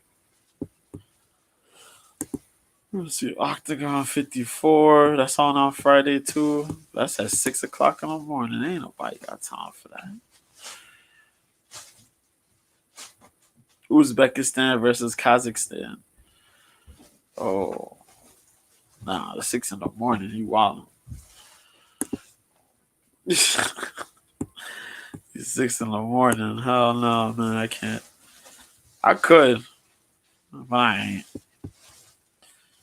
ACA Young Eagles. That's probably gonna be on too on Friday. I could probably try to catch that. 10 o'clock in the morning? No. Depending.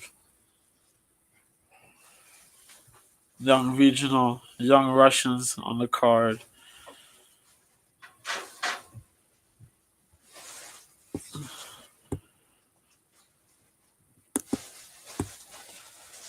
Yeah. The Kyrgyzstans versus the Russians. Russians and Kyrgyzstan fighters on this card. Oh, it's not bad. Russians and Kyrgyzstanis. But let's get into it, man.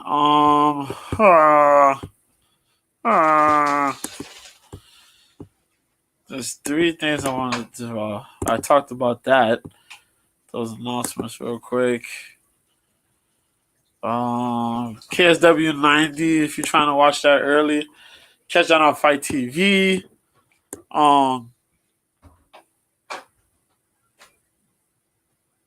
Hey,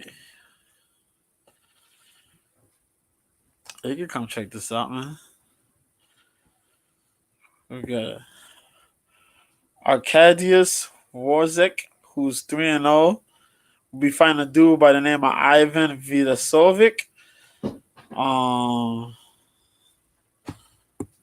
Is it? Slovak? No. Croatia. Okay, he's Croatian. He's 12-5-1.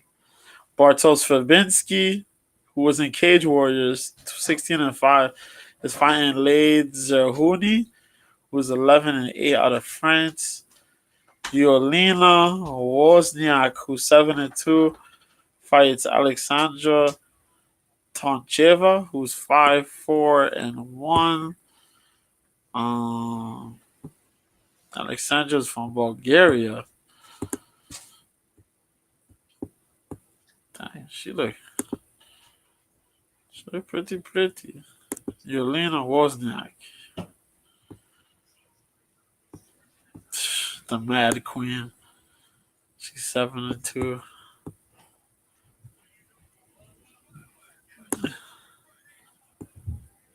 It's a strawweight fight. Okay, that's a strawweight fight. You got Damian Stasiak, who's 14-9, versus Adam Soldaev, who's 7-2. It's a featherweight fight, bantamweight fights. The records are pretty good. I got some good records, some somewhat records. Yeah, I always say though, if you got the time and you want to spend some money to watch some fights, go ahead, knock yourself out. Watch some KSW, man. The cards do go kind of long. Hold on, let me see how many fights are on this card, though. 10. Hopefully, it doesn't go too long. But you can check that out. Oh, before that happens, though, we got to go over here.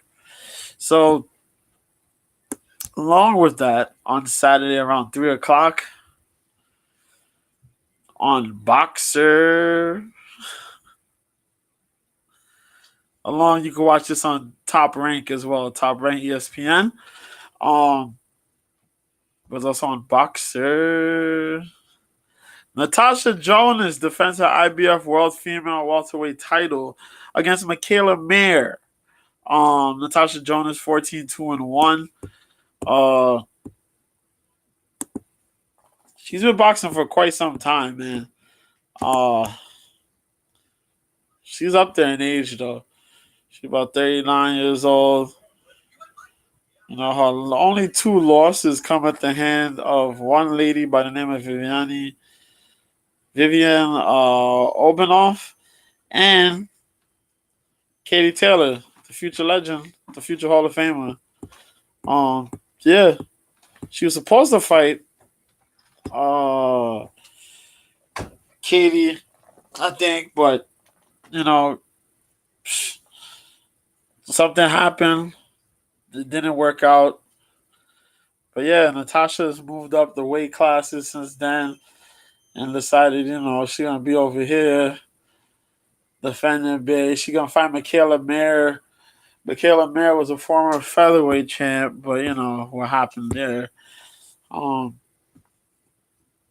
she lost that fight, to Alicia Baumgartner. In that unification bout, she lost out. For the super featherweight titles. Now we don't even know what's going on with Alicia Baumgartner. But yeah, since then she had 2 wins. She beat Lucy Wildheart. That was that late fill-in fight, I think it was. Yeah, and Sylvia Bortot. She won on points. Michaela's all right, man. 33. She's 19-1. Yeah, 19-1. She's been around for a minute, but I don't get electrified for a Michaela Mayer fight simply because Michaela Mayer just she's a one-trick pony, man. That's the problem. It's like, yo, I see you. I know what you're gonna do. You go 1-2. The whole fight, you get just 1-2. There's no action really in it. It's just 1-2s. So, but it should be entertaining. Jack Cullen on the undercard. I mean, on the co-main, defends the British Commonwealth Super Welterweight title against Zach Chelly. Check that out. 2 UK dudes, 2 Englishmen fighting. Awesome. Chris Artigstall out of England will be fighting Lita Furtado out of Brazil, who's 18-1. Mark Jeffers, who's undefeated, will be fighting for the English Super Welterweight title against Jermaine Brown. Brown is 13-2. 2 Englishmen getting at it. Aaron McKenna's be fighting for the WBC Intercontinental Middleweight title against Linus Udofia, who's 19-2. That's a middleweight bout. Yes, I mentioned it. Jack Massey opens up the card 20-2 against Steve Elondu Natir, who's 8-1. That's a cruiserweight. So do watch this card. NBC Sports, Top Ranked Boxer, Sky Sports, top. Yeah, you know what I mean. Check that out, man, for your enjoyment. It's a good ladies fight. If I don't catch it on Saturday, I will restream it on Sunday before the football games. Which leaves us to our last thing that we need to talk about. UFC 297. Myself. Oh.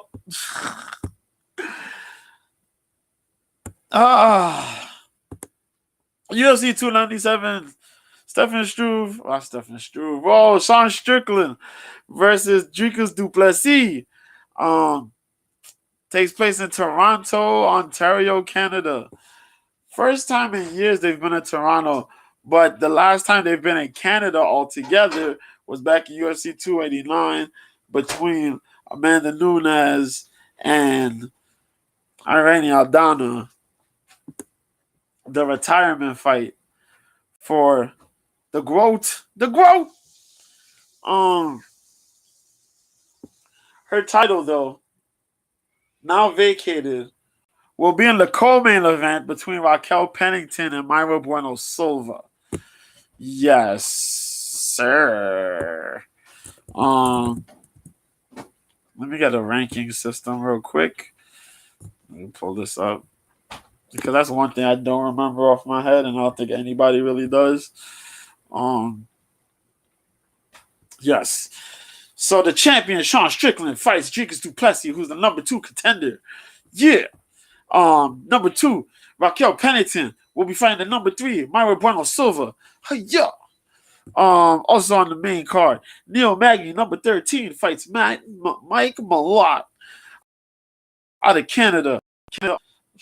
Striking coach of Till, who's actually done pretty good for himself since coming to the UFC. Also, Chris Curtis, number 14, fights in this pivotal middleweight bout against Marc-Andre Barrios. Did I mention Neil Magny and Mike Malott welterweight bout? Oh, yeah. And a big fight to open up that card between two dark horses of the featherweight division. Two of the, I want to say 3 or 4 dark horses in the middle in the featherweight division. Could I still say that? Because Lerone Murphy is still around. Lerone Murphy's there. He's definitely going to be one of the dark horses. And Ilia Topuria was. So I think Ilia Topuria still ranks there. So yeah, 2 to 4. Yeah, Arnold Allen versus Movsar Evloev. Yeah.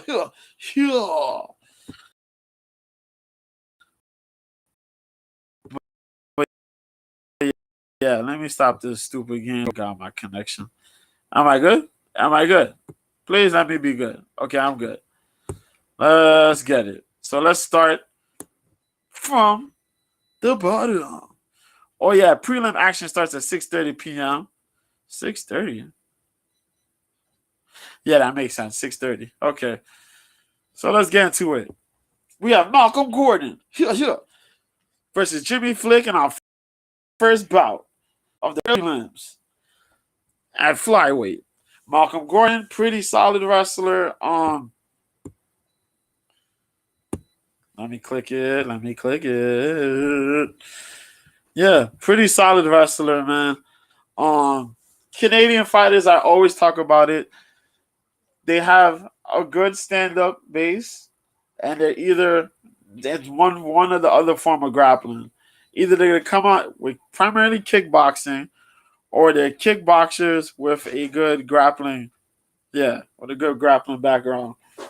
Malcolm Gordon, he's a little bit of a kickboxer somewhat, but he can wrestle. He has good wrestling. But as I mentioned, good wrestling. He can strike. Currently though, he's 2-3 in his last 5. Going up against Jimmy Flick. Jimmy Flick is a grappler, long, rangy type of cat. Multiple submissions. He's 16-7, as I mentioned. Both of these guys are both 33 years old. Both of them 5'7", but it says Malcolm Gordon has the longer reach here. Is that for real? Yeah, don't say. Let me check that. Let me double check that. Oh shit, yeah. They both got the same leg reach. They actually mentioned it in UFC.com on the site that Gordon has a 3-inch reach advantage over Flick. But I don't trust the submission skills. You see, that's the thing. Well, I could look and go, yeah, I like Malcolm Gordon in this one. I don't like Malcolm Gordon's submission defense, really. When you look at it, Malcolm Gordon, 6 wins by finish, 3 wins by decision. He's never lost by decision. All his losses came at a finish. And he's been finished 5 times to strikes and 2 by submission. And his last 2 losses, Hadley, who's not necessarily known as a striker, beat him with body shots and ground strikes. Mokaev finished him in the 3rd round via armbar. Then you see his 2 wins before that. Before his last 2 wins, Sumundarji knocked him out, and Amir Albazi submitted him with a 1st-round triangle choke. I don't like that. Don't like that. You can get caught by subs crazy against a guy like Flick, whose whole 1st round is going to be based off of him grappling you and trying to get you into a bad position to get a submission win. Jimmy Flick has no type of striking, though, and that's the problem. Jimmy Flick's striking sucks. Totally. His chin, somewhat, defense-wise, not even really there. So he has to defend using his legs, trying to Minari roll or do some type of craziness off his back. But striking-wise, I don't like this. But I will give him the benefit of the doubt and think that he could pull off something crazy. Whether he tries to jump or pull guard. I'll give Flick this. This is my last opportunity. I'm going to give Flick. I think Flick could probably get it done, but this will be my last opportunity. I give Flick. Jasmine Jasudavicius versus Priscilla Cachoeira is the next fight. Boy, oh boy, Cachoeira. Cachoeira has weight issues. She's been weight issues for some time now. 35 years old, 5'7" with the 65-inch reach. Trained at an MMA Masters. She's never been knocked out, which is pretty cool. 7 wins by KO TKO. She's never had a submission win, but lost by submission 3 times. She got 5 wins by decision, but 2 losses by decision. Her last loss was the armbar against Miranda Maverick. She was supposed to fight Karine Silva, yeah, but she missed the weight. She was supposed to fight Joanne Wood, but JoJo kind of pulled out. Sajara Eubanks, Sajara got in that situation. She beat Lipsky, and that was because Lipsky was kind of too heavy. Ji Yeon Kim, she won. Kim kind of jacked up. Yeah. She had lost against a couple other ones before that. That was because, submission is not quite there. The takedown defense is somewhat there, depending on the level of the grappler. Big shots come from Priscilla Cachoeira all the time. Jasmine Jasudavicius, though. Oh boy, Jazzy J. Jasmine Jasudavicius. That's a grizzly girl, man. 34 years old. Representing Niagara top team out of Canada, man. Yo. 3 wins by finish. 2 by strikes, 1 by submission, 6 wins by decision. She's never been stopped due to strikes. She's only lost by decision. And her last loss was against Tracy Cortez. She kind of got out-wrestled, out-hustled. Actually, no, she got out-struck. I'm talking bullcrap. She got out-struck by Cortez. That's what happened. Cortez came out there and Cortez started striking. She started defending takedowns, but she did get a takedown. She did take down Jasmine, but a lot of that came at the expense of Tracy. Tracy won that fight mostly out of the striking. Like, her striking looked clean. Probably the best striking yet out of Tracy Cortez. And I like that. I respect the hell out of that one. But other than before that, Jasmine beat up Miranda Maverick. Takedown defense was elite on that fight. Gabriela Fernandez, she just was a bully to Gabriela until Gabriela, that 3rd round, if Gabriela would have came out with more strikes from the beginning of the round, the beginning of the fight, I think she would have done a lot better. Natalia Silva outpaced the hell out of her, and she dominated Kay Hansen and the other girl, Julia Postari and Ashley Dean. Yeah. Jasmine is a big girl for 125. She puts a lot of that clinch wrestling, grapple type heavy game, clinch game on you. Then bullies you throughout the fight. Lands big shots. Can land at not a high volume, just a moderate volume, but it's just a lot of that clinch work that she does. Stifling clinch work, man. But between Jasmine and Priscilla, it's gonna be a tough fight. A tough fight, but I'll take Jasmine on this one. Johan Linnaeus versus Sam Patterson.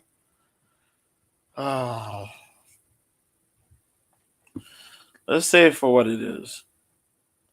This is just a filler prelim fight. For everybody who remembers Sam Patterson,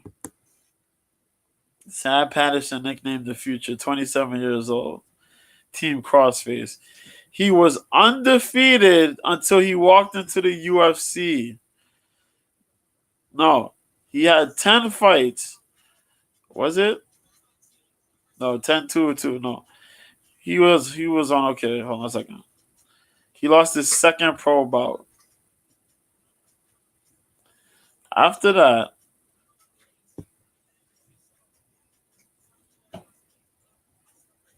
he was on a 9-fight win streak. Then he went to the damn. He won on the Contender Series. Fought this one guy and got knocked out with a counter left. Ground strikes. And didn't know where the hell he was after the knockout. Now I'm supposed to put my faith that he comes out here and does good in this card, in this fight. Moving up to 170 against a man by the name of Johan Linnaeus. Patterson's only been stopped by strikes twice. He got 4 wins by strikes, 5 wins by submission, and 1 win by decision, representing Team Crossface. Johan Linnaeus is 9-2. White Lion, 6'1", 31 years old, while the other dude's 27. He trains with Faraz Zahabi. I know that because you're out of Canada. 6 wins by knockout. KO, TKO. He's only been stopped by strikes once, and that was at the hands of, I think, Matt Malott. Could be wrong. He's been submitted 1 time. No submission wins. And decisions. 3 wins by decisions. Yeah. Oh, Mike Malott submitted him. Yeah, Gabe Green stopped him with strikes. That's what happened. He beat all these other dudes. Gabe stopped him with strikes. Then he beat Weeks by split decision, which I don't understand that. And then Mike Malott beat him. Yeah. Linnaeus is going to go out there and throw big shots. He'll throw big shots. He'll probably set up some of the shots, but throw big eventually. Sam Patterson, where he's at mentally, I could care less for this fight. Coin flip. Jillian Robertson's probably for Polyana Viana. 2 very hot ladies. Polyana Viana is in need of a window. Polyana has not had the mixed. She has mixed results. 31 years old. At the shooter box, Diego Lima. She's only been stopped by submissions twice. She's had 4 decision losses and only been stopped by submissions twice. She's never been stopped by strikes. She has 13 wins. None of her losses have been by stoppage. Well, actually, no, only 2 of them. 2 of them have been by stoppage. Yeah. 2 of them have been by stoppage. I said none of her wins have been by stoppage. She's never won a fight by a decision. All her wins, all her wins are by stoppage. That's what I meant. Is that what I said? I'm confusing myself. All of her wins are by stoppage. None of her losses, though. None of her losses have been by strikes. There you go. That's what I meant to say. Yeah. Ismin Lucindo came in the last time. Stopped her with an arm triangle choke. Ismin. But yeah, she's been rattling off wins and losses, man. She lost to Lucinda her last time she fought. Before that, she stopped Jenu Frey with strikes. She lost to Tabitha Ricci, beat Mallory Martin and Emily Whitmire, but lost to Veronica Hardy, Hannah Cyphers, and JJ Aldrich. Then before that, she beat Maya Konahele and Pamela Fahea and all these other people in Jungle Fight and whatnot. Girl pretty. Girl dope. Girl's a hell of a fighter. But you're going up against Jillian Robertson. I think this is her second UFC fight at 115. Jillian Robertson, who's 28 years old, 5'5", 63-inch reach advantage. 63-inch reach out of Niagara Falls, Ontario, Canada. Returning home. Now she got 10 wins by stoppage, 1 by strikes, 9 by submission, 2 wins by decision, but she's lost to strikes 1 time. That was against um, and she has the 1 submission loss, but 6 losses by decision. Is that right? Is it?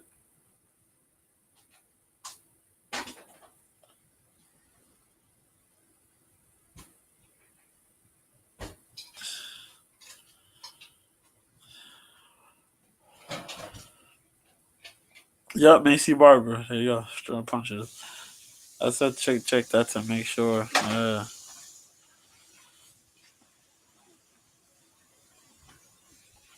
She's fighting, but she also fighting. She's doing grappling events too. But she had a nice win.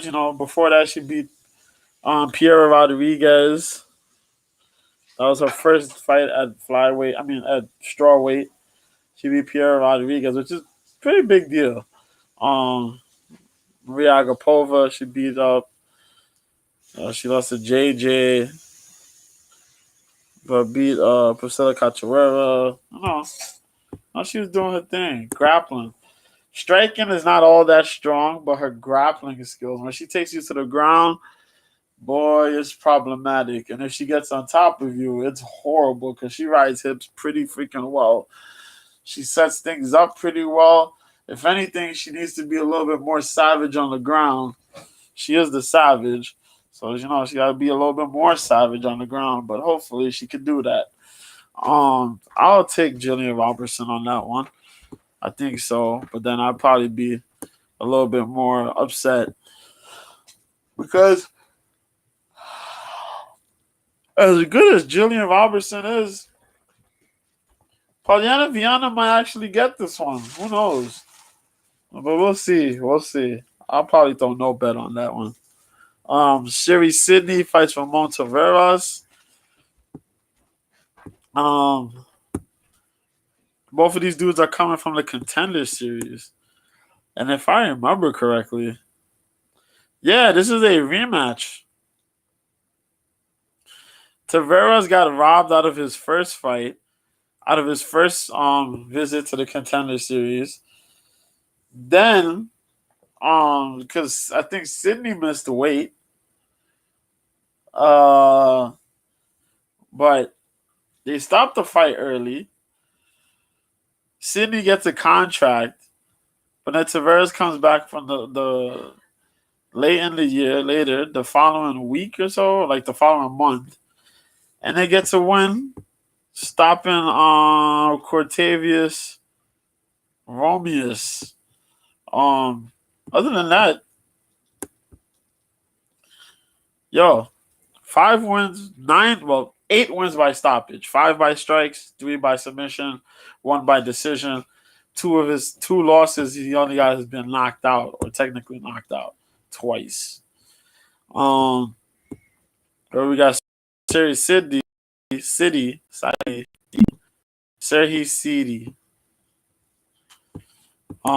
10-1.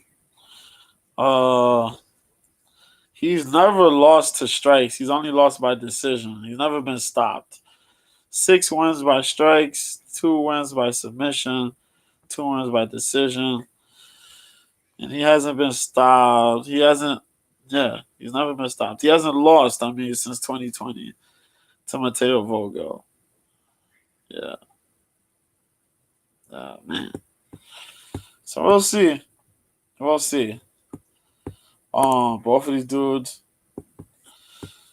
Yeah, we're gonna see how it looks this time around. I don't have enough to give you on that one. Charles Jourdain versus Sean Woodson's our next bout. I like this fight here, man. It's gonna be the sharpshooters right here, because Charles Jourdain is that kickboxer. Sean Woodson's that boxer, but Sean Woodson's reach is ridiculous, man. When you check this shit out, Jourdain is 28 years old. Woodson is 31. They both got the same weight, yeah, going into the fight at least. But Jourdain is 5'9". Woodson is 6'2". So you already got a 5-inch height advantage. But it's the 9-inch reach advantage. Jourdain is 68 inches reach, arm reach. Woodson is 78 inches in arm reach, which is nuts. So I'm going to check the legs. Because Woodson has that weird torso. Yeah. And that gives Woodson a 5 leg reach advantage. Where this dude is 39 inches in leg reach. This dude is 44 inches in leg reach. Go screw yourself, man. Who wants to deal with this madness?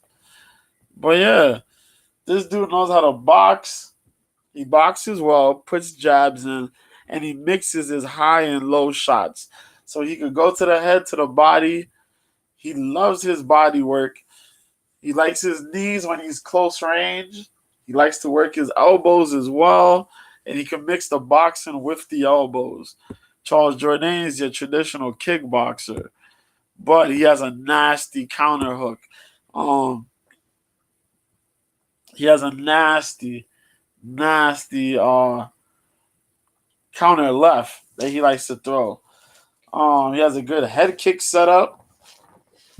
He throws in really good combination, and I like his body work as well when it comes to him using body work. This is going to be a nasty fight, and Charles Jourdain is in front of the hometown. Yeah, he's going to fight. He's going to fight like his life depends on it, man.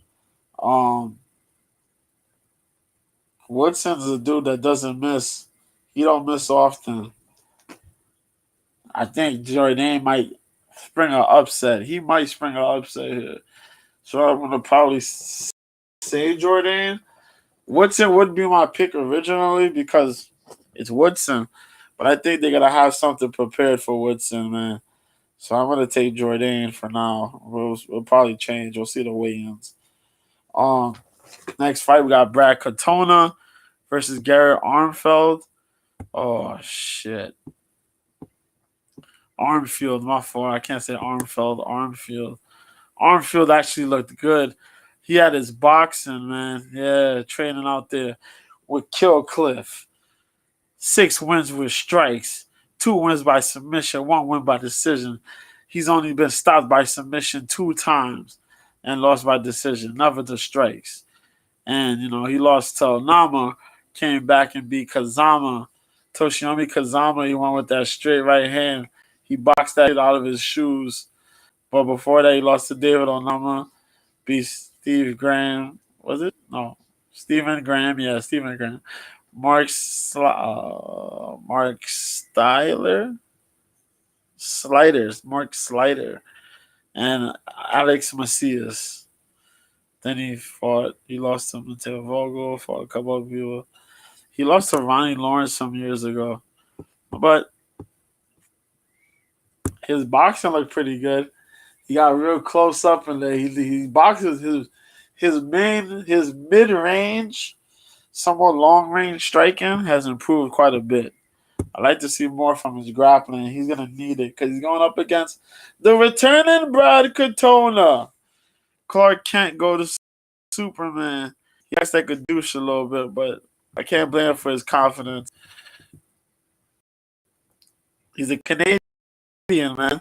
Oh, Canadian. 7-fight win streak out of SBG. Yeah. Representing that Winnipeg Academy of Mixed Martial Arts and SBG.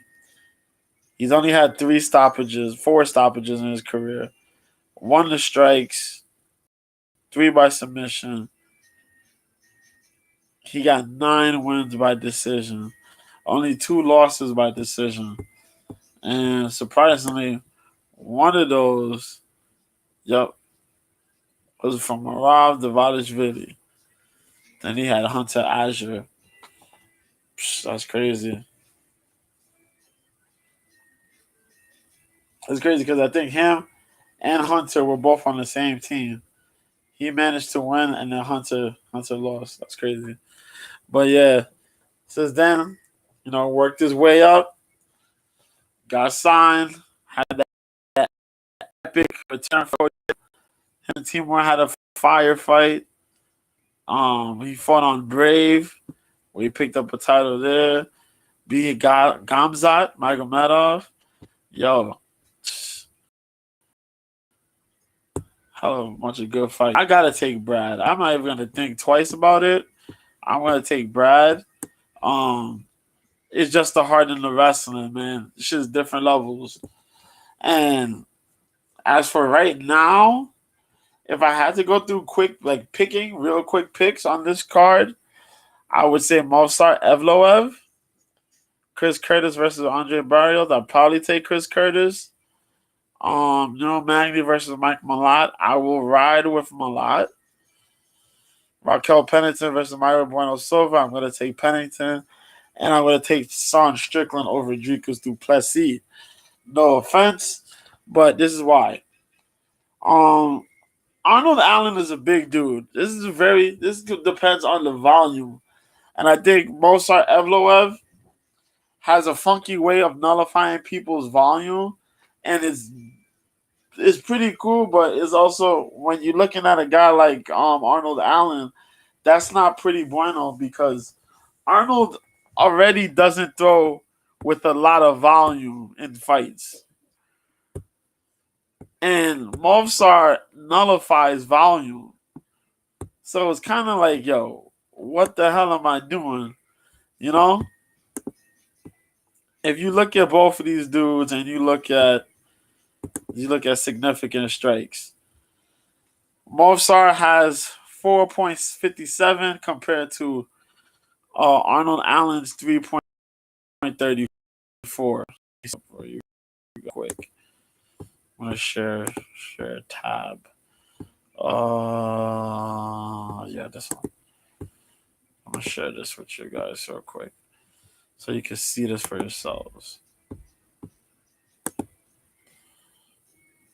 You see?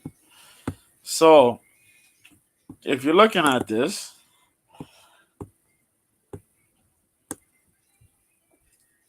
look at it. 334, 457. 457. That's the amount they land. Significant strike percentages, land more on Movsar's side.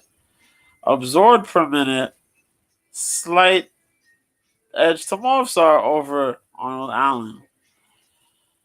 The defense, even. But is that landed per minute?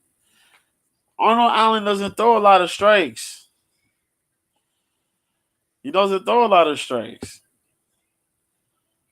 And Arnold Allen don't wrestle enough. Movsar, a lot of takedowns. Takedowns attempted, takedowns go. Takedown accuracy, takedown defense is going to land on what defense, the defense, who's going to be defending more takedown attempts. And look at that. The decisions, I rock with that. I rock with Movsar, man. Unless Arnold Allen's going to land big shots throughout each round to put this dude away, then I don't see how, you know what I mean? He really gets that joint. Marc-Andre Barrios, I don't really pick often against Marc-Andre, but I may pick against him this time around. It's not my favorite, but Curtis has a remedy for this, man. You see that shit? No. Chris Curtis. See that? 5'10", 6'1", 3-inch height advantage. Chris Curtis got a 1.5-inch reach advantage in the hands, the arm reach, but leg reach 2.5 for Marc-Andre. Andre tends to throw a couple leg strikes and occasional head kicks. Chris Curtis is all about the boxing. And I think Chris Curtis could land a couple good strikes, a couple good punches in combination. I think he'll be the better boxer of the two. I think Andre's going to come in there and wrestle, though. That's the one thing. Marc-Andre's style is always in your face. is constant pressure, constant pressure, constant pressure. As I mentioned, the Canadian fighters is always some form of kickboxing and a grappling style. And he has a grinding style with that wrestling. He's gonna grind and try to go and get these takedowns and then pummel you while being in clinch distance. Chris Curtis just got to break away from the takedowns, keep takedown defense up, and circle out, and land these strikes. Make the boxing count. Make a lot of these body shots count. Wind out Marc-Andre Barrios. You see how these dudes win. See that? KO TKOs? That's kind of close. It's kind of sketchy there. And the decisions, that's a little sketchy there too. See the average fight time though. There's significant strikes. Slight edge to Marc-Andre. Slight edge to their significant strikes. Absorbed per minute, though, I don't like. That absorb per minute is not my cup of tea. That's 6.3 to 522. Not my cup of tea. But the defense is. Because Curtis took a couple wars. The one with that he fought Kelvin Gastelum. The kind of on fight against Jack Hermanson. Even the ones outside against, know who I'm talking about, man. Ray Cooper and shit like that. So, I'm going to lean towards Chris Curtis this time around, or we'll see. It'll probably change between now and then. All on the weigh-ins. But, yeah. Neil Magny, Mike Malott. Why am I taking Malott over Magny? I don't know, man. I think it's just somebody else's time, man. Neil Magny has a style, but I think Malott trains in alpha male. He's used to that style. And the style is that Neil Magny is another one who just grinds you out, pretty much. He fights the same way Marc-Andre Barrios pretty much fights. It's crazy volume. It's a high output, high pace fight with Magny all the time. He's gonna look to outwork you. He's gonna go in there. He's gonna pop shots on you. He's gonna clinch you against the cage. He's gonna try to control your wrist, and you know what I mean. Control your body, control your wrist. Try to go for a takedown or so. Just work and look to out volume you. Mike Malott gotta get away from that and just try to put hands on him. Put the most heaviest shots you can on the head and the body, and take him out of there. Without being overwhelmed by Neil Magny and what he brings. This pick probably will change. We'll see how it goes on the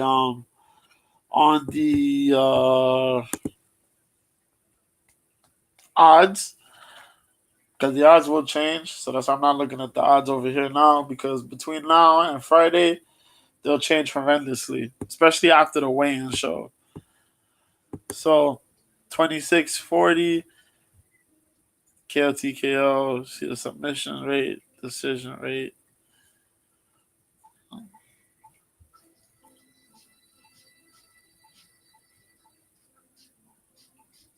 $250. Huh.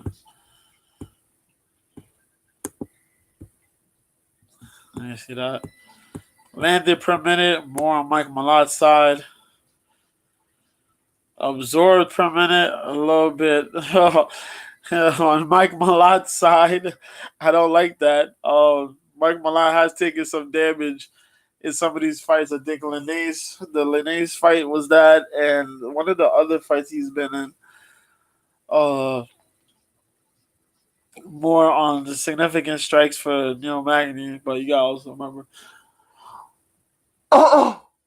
Magny's been in a lot of fights That's why that absorb per minute I don't like from Mike Malott, because Mike Malott hasn't had that many UFC fights. Why the hell is your joint way higher than Magny's? But defense pretty okay. But yeah, it may change. But for now, we'll lean on Mike Malott. Raquel Pennington, Myra Bueno Silva. When we talking about these two here,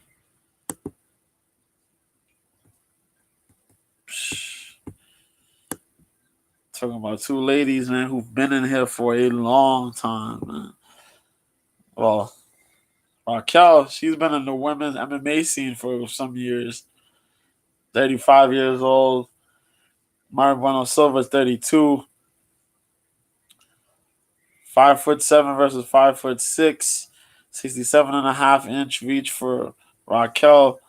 66.5-inch reach for Myra Bueno Silva.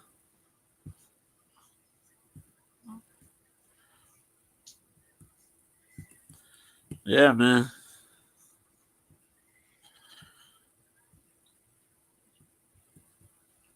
Everybody thinks Myra Bueno Silva to beat Raquel Pennington. But Myra Bueno has been really like a dog. Raquel, 5 fights clean. So I favorite the challenger. Yeah, why they got champion versus challenger?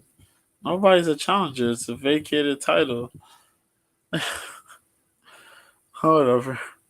But yeah, 10-2-1 versus 15-8. You know, hold up. Raquel Pennington, man. It's just crazy though. Raquel had fought for the title a while ago, but she was really fighting on one leg. Altitude MMA. You see that? 5 wins by stoppage, 10 wins by decision. She's lost by decision 6 times and only been subbed 1 time. With 1 loss by KO.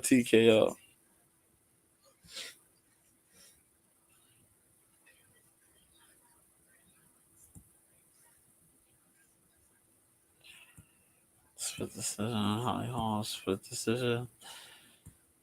She's always losing by some split decision. But yeah, Raquel Pennington, man.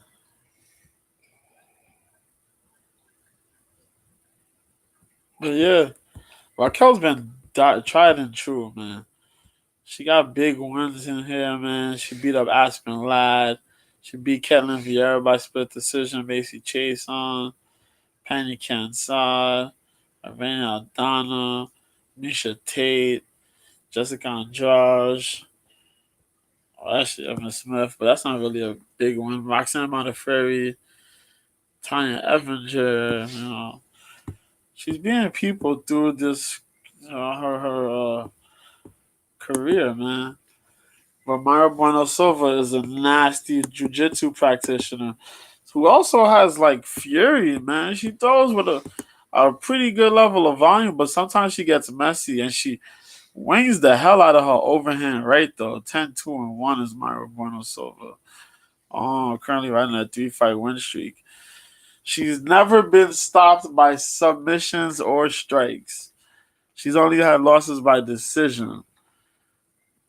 8 finishes, 2 wins by decision. So it's pretty much eight wins, 8 wins by finish. And yeah, you see. She lost to Manon Fiorot, said, yo, I'm gonna move up the rank weight.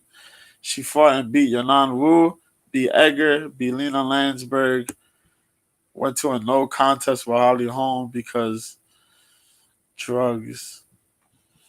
But other than that, she had a good record, man. Good record.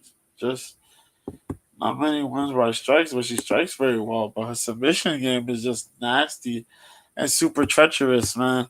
I know a lot of people. I'm gonna see how it looks like on the rankings, though. On the rankings at the weigh-in show. And if it looks, I'll probably have to switch it. But then if not, I'll be like, yo, come on now. And then we have the main event: Sean Strickland, Dricus du Plessis. From the interviews to the press conference to the fight that they had at UFC 296 to these recent interviews to the pre-fight press conference tomorrow. Go check it all out, man. Sean Strickland, we never would have expected him to be champion. Dricus du Plessis, he's doing it for all the Africans. Bro, it goes down like this. Sean Strickland, Dricus du Plessis. Now, we're looking at this. We gotta talk about it. Sean Strickland, 28-5. Dricus du Plessis, 20-2. Strickland faces the Plessis. Both of these guys are the same height at 6'1". Both of these guys have the same reach at 76. They're near even betting lines. Du Plessis has 1.5 inches of leg reach. Now, wins by KO. You see that there, 41-45 percentage. Submission, 50 to 15%. Decisions, 44-5. Average fight time, knockdown average. You see it. Significant strikes, though. 582 to 695. To be fair, though, Strickland has fought in the UFC longer. A lot longer. Significant strikes, 55% to 41. Absorb per minute. Defense, 63% defense to 53% defense. Higher defense rating to Strickland compared to du Plessis. And a lot of that has to do with how we looked in a couple of these fights. We've seen how we looked like against Derek Brunson. We also seen how we looked like against Darren Till. But, a lot of that cleared up after the surgery. He beat up Robert Whittaker. Jesus Christ. So you see the takedown percentages, takedown defense, takedown accuracy. I feel if he wanted to, Strickland could get a takedown easy on Dricus du Plessis. But the thing is, what is these dudes going to bring to this fight? Dricus du Plessis doesn't have nothing special. Striking wise, he has big power. He's a big body. He's pretty big, even though they're even height, whatever. Dricus is a big dude, man. That's a big guy. Sized up, he looked similar, a little bit bigger than Robert Whittaker, a little bit. But he's a big fucking dude. He carries big power. He has solid skills. Nothing's overly, exaggerated really about him. But he does things pretty well, and he uses his size to the maximum availability. Sean Strickland, on the other hand, that's a big dude, and he uses his gifts pretty well, which is his volume and his cardio. He has an awkward but very effective defense. Dricus du Plessis has some crazy power, though, and the ability to land it. This is going to be a very, very interesting main event to watch. I think Eric Nixick's gonna come out with a game plan. Sean Strickland has to execute it to a T. I think Dricus Du Plessis and them gotta have a game plan themselves. Doesn't just evolve with this dude just using his body and possibly gassing himself out, where Strickland's gonna just pick him up from pillar to post, or a situation where, you know, Dricus is trying to look to frustrate Sean, and Sean takes his eye off the ball and it gets knocked the hell out. But all in all, this card should be a really good card to start off the year. A really good pay-per-view card to kick off the 2024 pay-per-view year of the UFC. We'll see how the rest of these fights go on the turnabout. But we're definitely going to pay attention to the weigh-ins. Weigh-in shows will probably be... Let me check.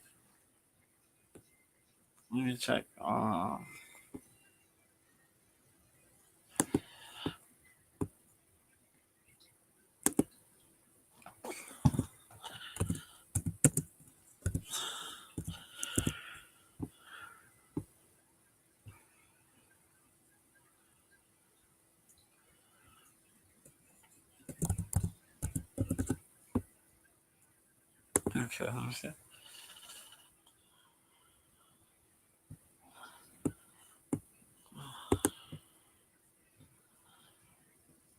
No, they have the countdown. They're not showing. When is the weigh-in show? But if I had to say, I watched. Did I watch the 297 countdown? No, I didn't watch it. No, I don't want to watch it. Okay, there you go.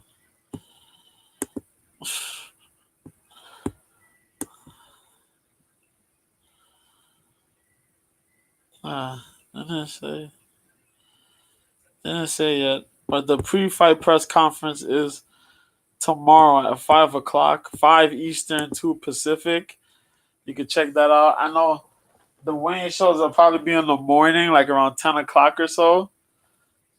10, somewhere between 10 and 12.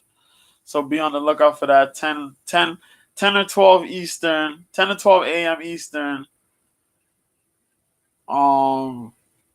Which is 7 to 9 a.m. Pacific. Yeah. Somewhere around that time, you go check that out, the weigh-in show. Then the ceremonial weigh-ins will be in like the afternoon, evening time, like around 5 or 7 o'clock Eastern, which will be